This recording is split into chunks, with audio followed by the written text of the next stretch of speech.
ಎಲ್ಲರಿಗೂ ಶುಭೋದಯ, ಶುಭ ಮುಂಜಾನೆ. ನಮ್ಮ ನಿತ್ಯವಾದ, ಅತ್ಯಂತ ಸುಂದರವಾದ, ಅತ್ಯಂತ ವೈಭವೋಪೇತವಾದ, ಅತ್ಯಂತ ಪವಿತ್ರವಾದ, ಅತ್ಯಂತ ಸಮೀಪದಲ್ಲಿರುವಂತಹ, ನಮ್ಮೊಳಗೆ ಇರುವಂತಹ ಈ ದೇವಾಲಯಕ್ಕೆ ಎಲ್ಲರಿಗೂ ಪ್ರೀತಿಯ ಆತ್ಮೀಯ ಸ್ವಾಗತ. ನನ್ನ ಗುರುವಾಗಿರುವ ಕೇರಳದ ಕಾಂಜಂಗಾಡಿನ ಆನಂದಾಶ್ರಮದ ಪಪ್ಪಾ ಸ್ವಾಮಿ ರಾಮದಾಸ್ ಹಾಗೂ ನನ್ನ ತಂದೆ ತಾಯಿಯರ ಚರಣಾರವಿಂದಗಳಲ್ಲಿ ಅನಂತ ಪ್ರಣಾಮಗಳು. ನಾವು 13ನೇ ಅಧ್ಯಾಯ ಕ್ಷೇತ್ರಜ್ಞ ವಿಭಾಗ ಯೋಗ, ಇದರ ಅರ್ಥವನ್ನ ತಿಳಿದುಕೊಳ್ಳುವ ಪ್ರಯತ್ನವನ್ನ ಎಲ್ಲರೂ ಮಾಡ್ತಾ ಇದ್ದೇವೆ. ಯಾವುದರಲ್ಲಿ ಬದಲಾವಣೆ ಆಗ್ತಾ ಇರುತ್ತೋ ಅದನ್ನ ಕ್ಷೇತ್ರ ಅಂತ ಹೇಳ್ತಾರೆ. ಯಾವುದರಲ್ಲಿ ಶಾಶ್ವತವಾಗಿ ಇರೋದು, ಬದಲಾವಣೆ ಇಲ್ವೋ ಅಂತದನ್ನ ಕ್ಷೇತ್ರಜ್ಞ. ಕ್ಷೇತ್ರದ ಬಗ್ಗೆ ಅರಿವು ಇರುವಂತದ್ದು ಕ್ಷೇತ್ರಜ್ಞ. ಜ್ಞ ಅಂತ ಹೇಳಿದ್ರೆ ತಿಳುವಳಿಕೆ ಇರುವಂತದ್ದು. ಸರ್ವಜ್ಞ ಅಂತ ಹೇಳ್ತೇವೆ ನೋಡಿ ಕೆಲವರನ್ನ, ಅವನೊಬ್ಬ ದೊಡ್ಡ ಸರ್ವಜ್ಞ ಅವನು ಅಂತ ಹೇಳಿ, ಅಂದ್ರೆ ಎಲ್ಲವೂ ಗೊತ್ತಿದ್ದವರಿಗೆ ಸರ್ವಜ್ಞ, ಸರ್ವಜ್ಞ. ಹಾಗೆ ಇಲ್ಲಿ ಕ್ಷೇತ್ರಜ್ಞ, ಕ್ಷೇತ್ರದ ಬಗ್ಗೆ ತಿಳುವಳಿಕೆ, ಜ್ಞಾನ ಇರುವಂತದ್ದು ಕ್ಷೇತ್ರಜ್ಞ. ಇನ್ನೊಂದ್ಸಲ ಬದಲಾವಣೆ ಅಂತ ಹೇಳಿದ್ರೆ ನೋಡೋಣ. ನಮ್ಮ ದೇಹದಲ್ಲಿ ಎಷ್ಟೊಂದು ಬದಲಾವಣೆಗಳು ಕ್ಷಣ ಕ್ಷಣಕ್ಕೂ ನಡೀತಾ ಇರುತ್ತೆ. ರಕ್ತ, ಹಾಗೆ ಒಳಗಿರುವಂತಹ ಜೀವಕೋಶಗಳು ಎಲ್ಲವೂ ಬದಲಾಗ್ತಾ ಇರುತ್ತೆ. ಅದು ಮಾತ್ರ ಅಲ್ಲದೆ ಮನಸ್ಸು ಕ್ಷಣ ಕ್ಷಣಕ್ಕೂ ಬದಲಾಗ್ತಾ ಇರುತ್ತೆ. ಅದಕ್ಕಾಗಿ ನಾವು ಹೇಳ್ತೀವಿ ನಾಮಸ್ಮರಣೆ ಮಾಡಿ ಅಥವಾ ದೇವರ ಬಗ್ಗೆ ಚಿಂತನೆ ಮಾಡಿ. ಯಾಕೆ ಅಂತ ಹೇಳಿದ್ರೆ, ಇವಾಗ ನಮ್ಮ ಎಲ್ಲರ ಅನುಭವಕ್ಕೆ ಬಂದಿರ್ಬೋದು, ಯಾರಾದ್ರೂ ಒಬ್ರು ತುಂಬಾ ಯಾವತ್ತು ನಗ್ತಾ ಇರ್ತಾರೆ ಅಥವಾ ಚೆನ್ನಾಗಿ ಮಾತಾಡ್ತಾ ಇರ್ತಾರೆ, ಎಲ್ಲರ ಒಳ್ಳೇದನ್ನೇ ಬಯಸ್ತಾ ಇರ್ತಾರೆ ಅಂತ ಆದ್ರೆ ಅವರನ್ನ ನಾವು ಒಂದ್ ಸ್ವಲ್ಪ ಜ್ಞಾಪಿಸ್ಕೊಂಡ್ರೆ ನಮ್ಮ ಮನಸ್ಸು ಕೂಡ ಒಂಥರ ಆಹ್ಲಾದಕರವಾಗಿರುತ್ತೆ. ಮನಸ್ಸಿಗೆ ಏನೋ ಒಂದು ಸಂತೋಷ ಸಿಗುತ್ತೆ. ಇಲ್ಲ ಅದರ ಆಪೋಸಿಟ್ ಆಗಿ ವಿರುದ್ಧವಾಗಿ ಇನ್ನೊಬ್ಬರನ್ನ ಆಲೋಚನೆ ಮಾಡಿ, ಯಾವತ್ತು ನೋಡಿದ್ರು ಎಲ್ಲರ ಹತ್ರ ಜಗಳ ಆಡ್ತಿರ್ತಾರೆ, ಇಲ್ವಾ ಯಾವತ್ತು ಕಂಪ್ಲೇಂಟ್ಸ್ ಹೇಳ್ಕೊಂಡೇ ಇರ್ತಾರೆ, ಯಾವತ್ತು ಮುಖದಲ್ಲಿ ನಗುರೋದಿಲ್ಲ ಅಂತವರನ್ನ ಜ್ಞಾಪಿಸಿಕೊಂಡಾಗ ನಮ್ಮ ಮನಸ್ಸು ಕೂಡ ಏನೋ ಒಂದು ಏನ್ ಹೇಳೋದು, ರೆಸ್ಟ್ಲೆಸ್ ಅಂತ ಆಗ್ಬಿಡತ್ತೆ. ಏನೋ ಒಂದು ನಮ್ಗೆ ಸಂತೋಷ ಸಿಗೋದಿಲ್ಲ. ಅದರಿಂದ ದುಃಖ ಅಂತ ಹೇಳಕ್ಕಾಗದೇ ಇರ್ಬೋದು, ಆದ್ರೂ ಆಗ್ಬೋದು. ಇಲ್ಲ ದುಃಖ ಆಗದೇ ಇದ್ರು ಮನಸ್ಸಿನಲ್ಲಿ ಒಂದು ಸಂತೋಷದ ಭಾವನೆ ಬರೋದಿಲ್ಲ. ಅಥವಾ ಅವರಲ್ಲಿ ಯಾವ ತರದ ಒಂದು ನಕಾರಾತ್ಮಕವಾದ ಭಾವನೆಗಳಿದೆಯೋ ಅವರ ಬಗ್ಗೆ ನಾವು ಚಿಂತಿಸಿದಾಗ, ಯೋಚನೆ ಮಾಡಿದಾಗ, ತುಂಬಾ ಆಳವಾಗಿ ಏನು ಚಿಂತಿಸ್ಬೇಕಾಗಿಲ್ಲ. ಅವರ ಒಂದು ಫೋಟೋ ನಮ್ಮ ಮನಸ್ಸಿನಲ್ಲಿ ಬಂತು ಅಂತಾದ್ರೆ ನಮ್ಗೆ ಮನಸ್ಸಿನಲ್ಲಿ ಒಂಥರ ಏನೋ ಒಂದು ಕಳವಳ, ಏನೋ ಒಂದು ಮನಸ್ಸಿಗೆ ಸುಖ ಇಲ್ಲ, ಶಾಂತಿ ಇಲ್ಲದಾಗತ್ತೆ. ಅಂಥವರನ್ನ ಜ್ಞಾಪಿಸಿಕೊಂಡಾಗ ನೋಡಿ, ಒಂದು ಜ್ಞಾಪಕ, ಅವರ ಬಗ್ಗೆ ಒಂದು ನಾವು ಜ್ಞಾಪಿಸಿಕೊಂಡಾಗ, ಒಳ್ಳೆಯವರ ಬಗ್ಗೆ ಜ್ಞಾಪಿಸಿಕೊಂಡಾಗ ನಮ್ಮ ಮನಸ್ಸು ಕೂಡ ತಂಪಾಗಿರತ್ತೆ. ಅದೇ ತರ ಕೆಟ್ಟವರು ಅಂತಲ್ಲ, ಯಾವುದೋ ಒಂದು ಅವ್ರಿಗೆ ಏನೋ ನೋವಿದ್ದಿರ್ಬೋದು, ಅದರಿಂದಾಗಿ ಅವ್ರು ಆ ತರ ಇರ್ಬೋದು. ಹಾಗಿದ್ರು ಕೂಡ ಅಂಥವ್ರ ಜ್ಞಾಪಿಸಿಕೊಂಡಾಗ ನಮ್ಮ ಮನಸ್ಸು ಏನೋ ಒಂದು ಕಳವಳದಲ್ಲಿ ಇರತ್ತೆ. ಇದು ಬಹುಶಃ ಎಲ್ಲರ ಅನುಭವಕ್ಕೆ ಬಂದಿರ್ಬೋದು. ಹಾಗಾದ್ರೆ ಮನಸ್ಸು ಎಷ್ಟು ಬದಲಾವಣೆ ಆಗ್ತಾ ಇರತ್ತೆ ನೋಡಿ ಅಂತ ಹೇಳಿದ್ರೆ, ಇದೆಲ್ಲವೂ ಪ್ರಕೃತಿಯೇ ಅಂತ ಭಗವಂತ ಹೇಳಿದಾಗ. ಹಾಗೆ ಇನ್ನು ಮುಂದಿನ ಶ್ಲೋಕ ನೋಡೋಣ. ಶ್ಲೋಕ ನಂಬರ್ 28. ಕೆಲವು ಪುಸ್ತಕಗಳಲ್ಲಿ 27 ಇದ್ರೂ ಇರ್ಬೋದು. ಸಮಂ ಸರ್ವೇಷು ಭೂತೇಷು ತಿಷ್ಠಂತಂ ಪರಮೇಶ್ವರಂ ವಿನಶ್ಯತ್ಸ್ವ ವಿನಶ್ಯಂತಂ ಯಃ ಪಶ್ಯತಿ ಸ ಪಶ್ಯತಿ. ಸಮಂ ಸರ್ವೇಷು ಭೂತೇಷು, ಎಲ್ಲ ಭೂತಗಳಲ್ಲಿ ಅಂತ ಹೇಳಿದ್ರೆ ಅಸ್ತಿತ್ವದಲ್ಲಿ ಏನೆಲ್ಲ ಇದೆಯೋ ಎಲ್ಲವನ್ನು ಸೇರಿ ಭೂತ ಅಂತ ಹೇಳೋದು. ಇವಾಗ ನಮ್ಗೆ ಸುಮಾರು ಸಲ ಈ ಶಬ್ದ ಬಂದಿದೆ. ಏನೆಲ್ಲ ಈ ಪ್ರಪಂಚದಲ್ಲಿ ಅಸ್ತಿತ್ವದಲ್ಲಿ ಇದೆಯೋ ಅದನ್ನೆಲ್ಲವನ್ನು ಸೇರಿಸಿಕೊಂಡು ಭೂತ ಅಂತ ಹೇಳೋದು. ಸಮಂ ಸರ್ವೇಷು ಭೂತೇಷು, ಎಲ್ಲದ್ರಲ್ಲಿಯೂ ಚರ ಇರ್ಬೋದು, ಅಚರ ಇರ್ಬೋದು, ಪ್ರಾಣಿ ಇರ್ಬೋದು, ಸಸ್ಯ ಇರ್ಬೋದು, ಒಂದು ಪರ್ವತ ಇರ್ಬೋದು, ನೀರಿರ್ಬೋದು, ಯಾವುದೇ ಇರ್ಲಿ, ಎಲ್ಲ ಅಂಥದ್ರಲ್ಲಿ ಎಲ್ಲದ್ರಲ್ಲಿಯೂ ತಿಷ್ಠಂತಂ ಪರಮೇಶ್ವರಂ, ಆ ಪರಮೇಶ್ವರನನ್ನ, ಪರಮ ಈಶ್ವರನನ್ನ ಯಾರು ಕಾಣ್ತಾರೋ, ಯಹ ಪಶ್ಯತಿ, ಮುಂದಿನ ಗೆರೆಯಲ್ಲಿ ಯಹ ಪಶ್ಯತಿ ಅಂತ ಇದೆ, ಯಾರು ಸಮಾನವಾಗಿ ಎಲ್ಲ ಭೂತಗಳಲ್ಲಿಯೂ ಪರಮೇಶ್ವರನನ್ನ ಕಾಣ್ತಾನೋ, ವಿನಶ್ಯತ್ಸು ಅವಿನಶ್ಯಂತಂ. ವಿನಶ್ಯಸ್ಸು ಅಂತ ಹೇಳಿದ್ರೆ ಈ ಎಲ್ಲ ಅಸ್ತಿತ್ವದಲ್ಲಿ ಏನೆಲ್ಲ ಬಂದಿದ್ಯೋ ಒಂದ್ಸಲ ಬಂದಿದೆ ಅಂತ ಆದ್ರೆ ಮತ್ತೆ ಹೋಗೇ ಹೋಗತ್ತೆ. ಅಂದ್ರೆ ಜನ್ಮ ಇದ್ರೆ ಮತ್ತೆ ಮರಣ ಗ್ಯಾರಂಟಿ. ನಾವೀಗ ಮನುಷ್ಯರು ಅಥವಾ ಪ್ರಾಣಿಗಳು ಸಾಯುವ ಅಂತ ಹೇಳ್ಬೋದು, ಅಥವಾ ಸಸಿ ಕೂಡ ಸಾಯು ಅಂತ ಹೇಳ್ತೀವಿ. ಅದೊಂದು ವಸ್ತು ಸತ್ತು ಹೋಗತ್ತೆ ಅಂತ ಹೇಳಲ್ಲ, ಅದ್ರದ್ದು ಹಾಳಾಯ್ತು ನಾವು ಬಿಸಾಕೋದಿಲ್ವಾ? ಈಗ ಒಂದು ನ್ಯೂಸ್ ಪೇಪರ್ ನಾವು ಓದಿದೆವು, ಉಪಯೋಗಕ್ಕೆ ಬಂತು, ಆಮೇಲೆ ಅದನ್ನ ಹಾಗೆ ಇಟ್ಟುಕೊಳ್ತೇವ? ನಾವು ಬದುಕಿರೋ ತನಕೂ ಆ ಪೇಪರ್ ಅನ್ನ ಬಿಟ್ಕೊಳ್ತೇವ? ಪತ್ರಿಕೆಗಳನ್ನು ನಾವು ಕೊಟ್ಟು ಬಿಡ್ತೇವೆ, ಮತ್ತೆ ಅದೇನೋ ರಿಸೈಕಲ್ ಮಾಡ್ತಾರೋ ಏನೋ ಒಂದು ಮಾಡ್ತಾರೆ ಅಂತೂ ಆಗುತ್ತೆ. ವಿನಶ್ಯ ಎಲ್ಲ ಈ ಭೂತಗಳು ಏನೇನಿದೆಯೋ, ಏನೇನು ಅಸ್ತಿತ್ವದಲ್ಲಿ ಇದೆಯೋ ಎಲ್ಲವೂ ಹುಟ್ಟಿದೆ ಅಂತಾದ್ರೆ ಮರಣ ಇದ್ದೇ ಇದೆ ಅಥವಾ ನಾಶ.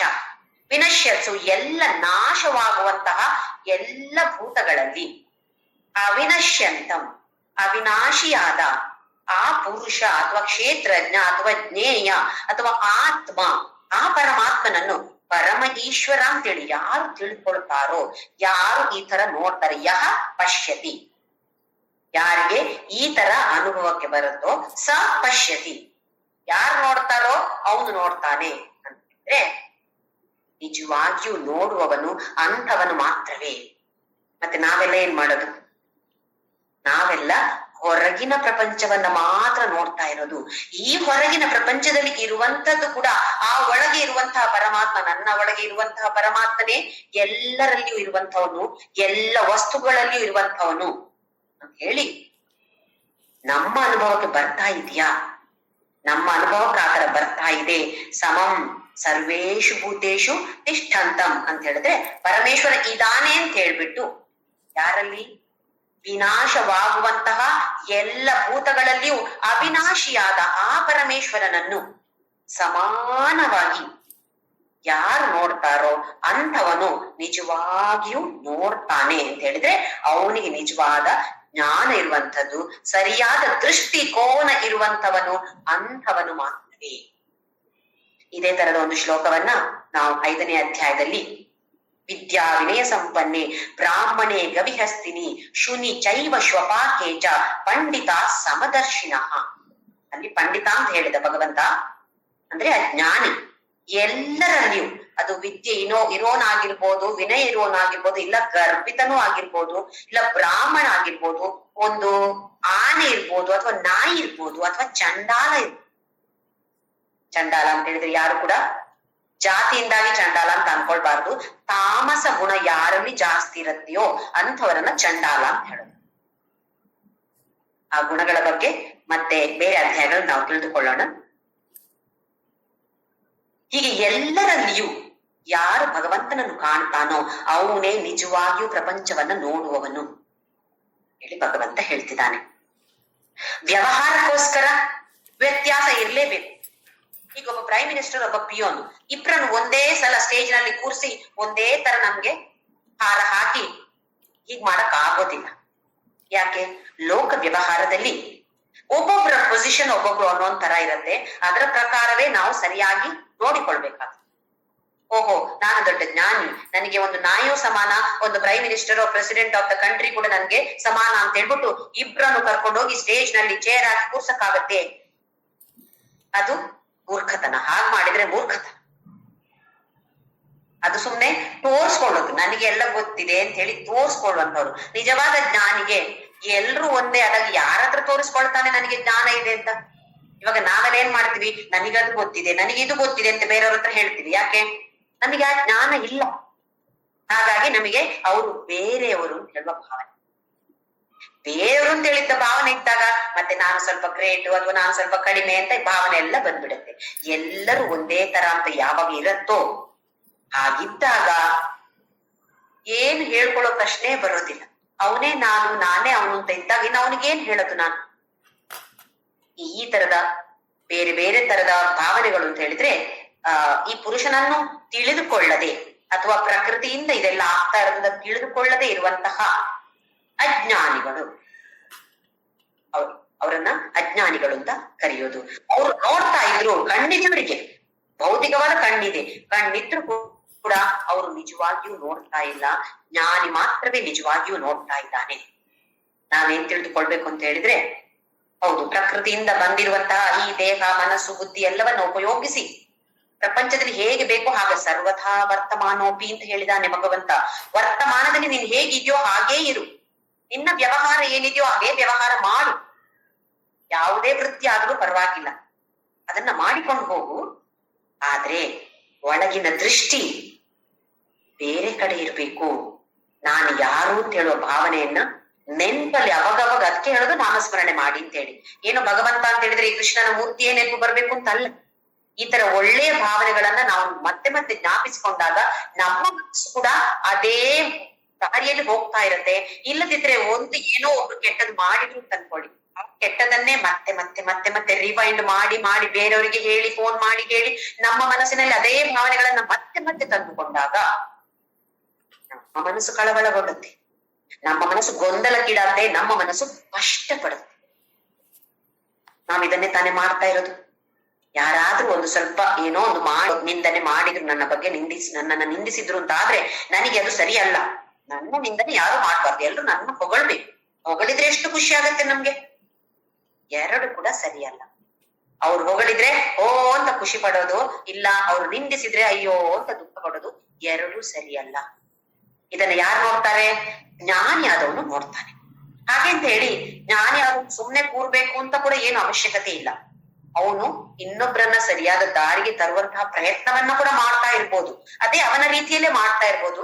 ಆದ್ರೆ ನಮಗೆ ಅದು, ಅಜ್ಞಾನಿಗಳಿಗೆ ಅದರ ಅರ್ಥ ಆಗೋದಿಲ್ಲ. ನಾವು ನಮ್ಮ ಲೆವೆಲ್ ಹೇಗಿದ್ಯೋ ಆ ಲೆವೆಲಿಂದ ಮಾತ್ರ ನೋಡಿ ಬೇರೆಯವರನ್ನು ಓ ಇವ್ರು ಒಳ್ಳೆಯವರು, ಇವ್ರು ಕೆಟ್ಟವರು ಅಂತ ನಾವು ಜಡ್ಜ್ ಮಾಡ್ತಿರೋದು. ಇದೇ ತಾನೇ ಮನಸ್ಸಿಗೆ ಮತ್ತೆ ಬುದ್ಧಿಗೆ ಇರುವ ವ್ಯತ್ಯಾಸ. ಮನಸ್ಸು ಎಲ್ಲವನ್ನು ಸ್ವೀಕಾರ ಮಾಡ್ತಾ ಹೋಗುತ್ತೆ, ಪ್ರಪಂಚದಲ್ಲಿ ಏನೇನ್ ನಡೆಯುತ್ತೋ ಎಲ್ಲವನ್ನು ಸ್ವೀಕಾರ ಮಾಡ್ತಾ ಹೋಗುತ್ತೆ. ಬುದ್ಧಿ ಅದನ್ನ ಯಾವುದು ಒಳ್ಳೇದು ಯಾವುದು ಕೆಟ್ಟದು ಅಂತ ಹೇಳ್ಬಿಟ್ಟು ಬುದ್ಧಿ ಅದನ್ನ ಜಡ್ಜ್ ಮಾಡೋದು. ಸಂತೋಷ ಪಡೋದು ದುಃಖ ಪಡೋದೆಲ್ಲ ಮನಸ್ಸು, ಬುದ್ಧಿಗೆ ಏನಾಗೋದಿಲ್ಲ. ಮನಸ್ಸು ಸಂತೋಷ ಆಗ್ಲಿ ದುಃಖ ಆಗ್ಲಿ ಮನಸ್ಸಿಗೆ ಆಗೋದು. ಇದು ಒಳ್ಳೇದು ಇದು ಕೆಟ್ಟದು ಅಂತ ಹೇಳಿ ಜಡ್ಜ್ ಮಾಡೋದು ಬುದ್ಧಿಯ ಕೆಲಸ. ಪರಮಾತ್ಮ ಏನ್ ಹೇಳ್ತಾನೆ ಅಂತ ಹೇಳಿದ್ರೆ, ಈ ಪ್ರಕೃತಿಯಿಂದಲೇ ಹುಟ್ಟಿ ಬಂದಂತಹ ಈ ದೇಹ ಮನಸ್ಸು ಬುದ್ಧಿಯನ್ನೆಲ್ಲ ಉಪಯೋಗಿಸಿ ಪ್ರಕೃತಿಯಲ್ಲೇ ಇದ್ದು ಯಾವಾಗ ಬೇಕೋ ಅವಾಗ ಪುರುಷನಲ್ಲಿ ಎಲ್ಲ ಈ ಪ್ರಕೃತಿನೆಲ್ಲ ಬಿಟ್ಟುಕೊಂಡು ಆ ಪುರುಷನಲ್ಲಿಯೇ ಕೇಂದ್ರೀಕರಿಸಿಕೊಳ್ಬೇಕು. ಅದಕ್ಕೆ ಹೇಳ್ತಾ ಇರೋದು ಧ್ಯಾನ ಮಾಡಿ. ಕೆಲವರು ಮಾಡ್ತಾರೆ 1 ಗಂಟೆಗೆ ಒಂದು 5 ನಿಮಿಷ, ನನ್ನ ಅಮ್ಮ ಸ್ವಲ್ಪ ಸಮಯ ಈಗ ಮಾಡ್ತಾ ಇದ್ರು. 1 ಗಂಟೆಗೆ ಪ್ರತಿ 5 ನಿಮಿಷ ಒಂದು ಧ್ಯಾನ ಮಾಡೋದು. ಏನಾಗತ್ತೆ ಆ ಧ್ಯಾನ ಮಾಡಿದ್ರಿಂದಾಗಿ? ಅಲ್ಲಿ ಧ್ಯಾನ ಅಂತ ಹೇಳಿದ್ರೆ ಈ ಪುರುಷನ ಮೇಲೆ ಕೇಂದ್ರೀಕರಿಸುದು. ಪುರುಷ ಅಂತ ಹೇಳಿದ್ರೆ ಪರಮಾತ್ಮ ಅಂತ ಅನ್ಕೊಳ್ಳಿ. ನಮ್ಗೆ ಇವಾಗ ಇನ್ನು ಪುರುಷ ಅನುಭವಕ್ಕೆ ಬಂದಿಲ್ಲ. ಪರಮಾತ್ಮ ನಮ್ಮ ಇಷ್ಟ ದೇವತೆಯ ಮೇಲೆ ನಾವು ದೃಷ್ಟಿ ನೆಟ್ಟಾಗ ಈ 55 ನಿಮಿಷದಲ್ಲಿ ಏನೆಲ್ಲ ನಡೀತೋ ಅದನ್ನೆಲ್ಲ ಮರೆತು ಬಿಟ್ಟು 5 ನಿಮಿಷ ಆ ಭಗವಂತನ ಮೇಲೆ ಮನಸ್ಸನ್ನ ಕೇಂದ್ರೀಕರಿಸಿದಾಗ ಅಲ್ಲಿ ಯಾವ ತರದ ಪಾಸಿಟಿವಿಟಿ ಇದೆಯೋ ಅದು ಸಕಾರಾತ್ಮಕವಾದ ಭಾವನೆಗಳು ನಮ್ಮಲ್ಲಿ ತುಂಬಿ ಏನೆಲ್ಲ ಈ 55 ನಿಮಿಷದಲ್ಲಿ ಕೆಟ್ಟದಾಗಿದ್ಯೋ ಅದೆಲ್ಲ ಆಗಿ ಹೋಗ್ತದೆ. ಅದಕ್ಕೋಸ್ಕರ ಆಗಾಗ ಧ್ಯಾನ ಮಾಡಿ ಅಂತ ಹೇಳೋದು. 1 ನಿಮಿಷ ಆದ್ರೂ ಕೂಡ, ಗಂಟೆಗೆ 1 ನಿಮಿಷ ಇಲ್ಲ, ಆತರ ಗಂಟೆಗೆ ಯಾರು ಗಂಟೆ ನೋಡಿ ಮಾಡ್ತಾರೆ, ಹಾಗೆ ಮಾಡಕ್ ಆಗಲ್ಲ ಅಂತ ಇದ್ರೆ ಅದು ಪರವಾಗಿಲ್ಲ. ದಿನದಲ್ಲಿ ಒಂದು ಸ್ವಲ್ಪ ಸಮಯ ಆದ್ರೂ ಎದ್ದ ತಕ್ಷಣವೋ ಇಲ್ಲ ಮಧ್ಯಾಹ್ನ ಎಷ್ಟೊತ್ತಿಗೂ ಆಗ್ಬೋದು ಸ್ವಲ್ಪ ಧ್ಯಾನ ಮಾಡ್ಬೇಕು ಅಂತ ಎಲ್ಲ ಕಡೆಯಲ್ಲೂ ನಮ್ಗೆ ಹೇಳ್ತಿರ್ತಾರೆ. ಇದೇ ಕಾರಣ. ಅಂದ್ರೆ ಪ್ರಕೃತಿಯಿಂದ ನಮ್ಮನ್ನ ಒಳಗಡೆ ಎಳೆದುಕೊಂಡು ಆ ಪುರುಷ ಅಂತ ಹೇಳುವ ಪರಮಾತ್ಮನಲ್ಲಿ ನಮ್ಮ ಮನಸ್ಸನ್ನ ಕೇಂದ್ರೀಕರಿಸುವಂತದ್ದು ಧ್ಯಾನ. ಮುಂದಿನ ಶ್ಲೋಕ. ಸಮಂ ಪಶ್ಯನ್ ಹಿ ಸರ್ವತ್ರ ಸಮವಸ್ಥಿತಮೀಶ್ವರಂ ನಹಿ ನಸ್ತ್ಯಾತ್ಮನಾತ್ಮಾನಂ ತತೋ ಯಾತಿ ಪರಾಂಗತಿಂ. ಶ್ಲೋಕದಲ್ಲಿ ಸಮದರ್ಶನವನ್ನ ಹೊಂದುತ್ತಾನೆ ಜ್ಞಾನಿ. ಅಂದ್ರೆ ಜ್ಞಾನದ ಫಲ ಏನು ಅಂತ ಭಗವಂತ ಹೇಳ್ತಿದ್ದಾನೆ. ಜ್ಞಾನಿ ಆದವನಿಗೆ ಏನೆಲ್ಲ ಲಭಿಸುತ್ತೆ ಅಂತ ಭಗವಂತ ಹೇಳಿದ. ಇದ್ರಲ್ಲೀಗ ಇಂದಿನ ಶ್ಲೋಕದಲ್ಲಿ ಸಮದರ್ಶನ, ಎಲ್ಲ ಕಡೆ ಒಂದೇ ಭಗವಂತನನ್ನ ಕಾಣುವಂಥದ್ದು ಸಮದರ್ಶನ. ಈಗ ಈ ಶ್ಲೋಕದಲ್ಲಿ ನಾವು ಶಾಶ್ವತವಾಗಿರುವಂಥದ್ದು ಅಥವಾ ಅಮೃತತ್ವವನ್ನ ಪಡಿತಾನೆ ಆ ಜ್ಞಾನಿ ಅಂತ ಭಗವಂತ ಹೇಳ್ತಿದ್ದಾನೆ. ಸಮನ್ ಪಶ್ಯನ್ಹಿ ಸರ್ವತ್ರ ಸಮವಸ್ಥಿತಮೀಶ್ವರಂ. ಸಮ ಅಂತ ಹೇಳಿದ್ರೆ ಸಮಾನವಾಗಿ ಎಲ್ಲರಲ್ಲಿಯೂ ಈಶ್ವರನನ್ನು ಕಾಣುವಾಗ ಸಮವಸ್ಥಿತಂ ಈಶ್ವರಂ. ಇಲ್ಲಿ ಈಶ್ವರ ಅಂತ ಹೇಳಿದ್ರೆ ಪರಮೇಶ್ವರ ಅಂತ ಹೇಳಿದ್ರೆ ಅರೂಪ ಈಶ್ವರ. ಈ ಶಿವ ಜಟ ಇಟ್ಕೊಂಡಿರುವ ಶಿವ, ತ್ರಿಶೂಲ ಇಟ್ಕೊಂಡಿರುವ ಶಿವ ಅಂತ ಅಲ್ಲ, ಅರೂಪ, ರೂಪ ಇಲ್ಲದೆ ಇರುವಂತಹ ಪರಮೇಶ್ವರ. ಆ ಪರಮೇಶ್ವರನ ಬಗ್ಗೆ ಹೇಳ್ತಾ ಇರೋದು. ನಾವೀಗ ಬ್ರಹ್ಮ ವಿಷ್ಣು ಶಿವ ಅಂತ ಹೇಳ್ತೀವಲ್ಲ, ಅದು ಮತ್ತೆ ಬೇರೆ ಬೇರೆ ರೂಪ ಇರುವಂತದ್ದು. ಇಲ್ಲಿ ಅರೂಪ ಶಿವನ, ಅರೂಪ ಈಶ್ವರನ ಬಗ್ಗೆ ಪರಮಾತ್ಮ ಹೇಳ್ತಿದ್ದಾನೆ. ಎಲ್ಲ ಕಡೆಯಲ್ಲಿಯೂ, ಸರ್ವತ್ರ ಎಲ್ಲ ಕಡೆಯಲ್ಲಿಯೂ ಅದನ್ನು ನೋಡಿ ಏನಾಗತ್ತೆ, ನಮ್ಗಿನಸ್ತ್ಯಾತ್ಮನಾತ್ಮಾನು ಅಥೋ ಯಾತಿ ಪರಾಂಗತಿ. ಯಾವ ತರದ ಗತಿಯನ್ನ ಅವನು ಹೊಂದುತ್ತಾನೆ ಅಂತ ಹೇಳಿದ್ರೆ, ನಮ್ಗಿನಸ್ತ್ಯಾತ್ಮನಾತ್ಮಾನಂ, ನನ್ನ ಆತ್ಮವನ್ನ ಆತ್ಮದಿಂದಲೇ ಹೀನವಾಗಿ ನೀಚವಾಗಿ ಮಾಡಿ ತನ್ನಿಂದ ಹಾಳು ಮಾಡಿಕೊಳ್ಳೋದಿಲ್ಲ.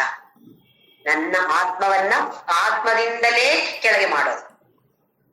ಜ್ಞಾಪಿಸಿಕೊಂಡಾಗ 6ನೇ ಅಧ್ಯಾಯದ 5ನೇ ಶ್ಲೋಕ, ಉದ್ಧರೇದಾತ್ಮನಾತ್ಮಾನಂ ಆತ್ಮಾನಂ ಅವಸಾದಯೇ. ಇದು ನೆನಪಿಗೆ ಬರಲ್ವಾ? ಆತ್ಮೈವ ಆತ್ಮನೋ ಬುದ್ಧಿ, ಆತ್ಮೈವ ಆತ್ಮನೋ ರಿಪುಹು, ಆತ್ಮೈವ ಆತ್ಮನೋ ಬಂಧು, ಆತ್ಮೈವ ರಿಪುರಾತ್ಮನೋ ಅಂತ ಹೇಳಿದ್ರೆ ನಮ್ಮನ್ನ ನಾವೇ ಹಾಳು ಮಾಡಿಕೊಳ್ತಾ ಇದ್ದೇವೆ. ನಮ್ಮ ಮನಸ್ಸು ಬುದ್ಧಿಯಿಂದ ಈ ನಿಜವಾದ ಆತ್ಮದ ಬಗ್ಗೆ ತಿಳಿದುಕೊಳ್ಳದೆ ನಮ್ಮನ್ನ ನಾವು ಕೆಳಕ್ಕೆ ಎಳೆದುಕೊಳ್ತಾ ಇದ್ದೇವೆ. ನಮ್ಮನ್ನ ಯಾರು ಕೆಳಗೆ ತಳ್ಳೋದಿಲ್ಲ, ನಾವೇ ತಳ್ಳಿಕೊಳ್ಳುವಂತ. ಅದಕ್ಕೆ ಹೇಳ್ತಾ ಇದ್ದಿದ್ದು ಆತ್ಮವೇ ಬಂಧು, ಆತ್ಮವೇ ಶತ್ರು. ಅಂದ್ರೆ ಅಲ್ಲಿ ಆತ್ಮ ಅಂತ ಹೇಳಿದ್ರೆ ಮನಸ್ಸು. ಮನಸ್ಸೇ ನಮಗೆ ಬಂಧುವಾಗಿರುತ್ತೆ, ಮನಸ್ಸೇ ನಮಗೆ ಶತ್ರುವಾಗಕ್ಕೂ ಕಾರಣ. ಇದು ನಮ್ಗೆ ಗೊತ್ತಿದೆ. ಕೆಲವರನ್ನು ನೋಡಿದ್ರೆ ಎಲ್ಲರೂ ಅವರಿಗೆ ಫ್ರೆಂಡ್ಸ್, ಎಲ್ಲರ ಜೊತೆ ಉತ್ತಮ ರೀತಿಯಿಂದ ನಡೆದುಕೊಳ್ತಾರೆ. ಇನ್ನು ಕೆಲವರನ್ನು ನೋಡಿದ್ರೆ ಅವರನ್ನ ಕಂಡರೆ ಯಾರಿಗೂ ಆಗೋದಿಲ್ಲ. ಆತ್ಮ ಒಂದೇ ತಾನೆ, ಪರಮಾತ್ಮ ಒಂದೇ ತಾನೆ ಅಲ್ಲಿರೋದು. ವ್ಯತ್ಯಾಸ ಎಲ್ಲಿ ಬರುತ್ತೆ? ಆ ಜೀವಾತ್ಮ ವ್ಯತ್ಯಾಸ, ಮನಸ್ಸು ವ್ಯತ್ಯಾಸ. ಇಲ್ಲಿ ಹಾಗೆ ಆತ್ಮ ಅಂತ ಹೇಳಿದ್ರೆ ಮನಸ್ಸು ಅಥವಾ ಬುದ್ಧಿ ಅಂತ ಹೇಳ್ಕೊಳ್ಬೋದು. ಆ ಪರಮಾತ್ಮನ ಬಗ್ಗೆ ತಿಳಿದುಕೊಳ್ಳದೆ ಮನಸ್ಸು ಬೇರೆಯವರು ಅಂತ ಅನ್ಕೊಂಡು, ಬೇರೆಯವರೆಲ್ಲಿರೋದು ಯಾರು, ನಾನೇ ಅಂತ ಗೊತ್ತಾಗೋದಿಲ್ಲ. ನಮ್ಗೆಲ್ಲ ಅದೇ ಕಾರಣ. ಈಗ ಸಂಸಾರ ಅಂತ ಹೇಳಿದ್ರೆ ಅದುವೇ.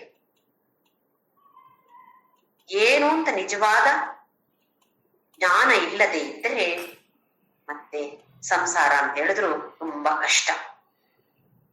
ಆ ಪರಮಾತ್ಮನ ಬಗ್ಗೆ ತಿಳಿದುಕೊಂಡಾಗ ಸಂಸಾರ ಅತ್ಯಂತ ಸುಲಭ.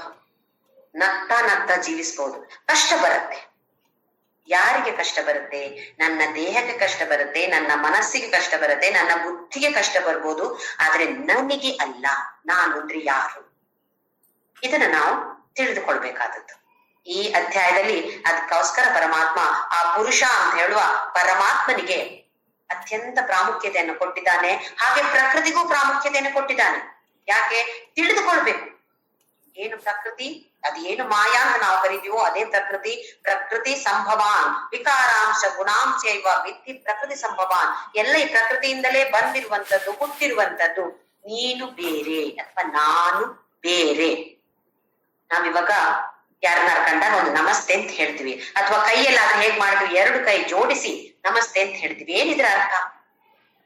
ಆ ಕೈ ಈಚೆ ಕೈ, ಎಡದ ಕೈ ಬಲದ ಕೈ ಎರಡು ಒಂದು ಸೇರಿದಾಗ ಎಡ ಅಂತ ಹೇಳಿದ್ರೆ ಒಬ್ರು, ಬಲ ಅಂತ ಹೇಳಿದ್ರೆ ಒಬ್ರು ಅಂತ ಒಂದು ಚಿಹ್ನೆ ಪ್ರಕಾರ ಸಿಂಬಾಲಿಕ್ ರೆಪ್ರೆಸೆಂಟೇಶನ್. ಅದು 2 ಸೇರಿಸಿದಾಗ ನಾವಿಬ್ರು ಒಂದೇ.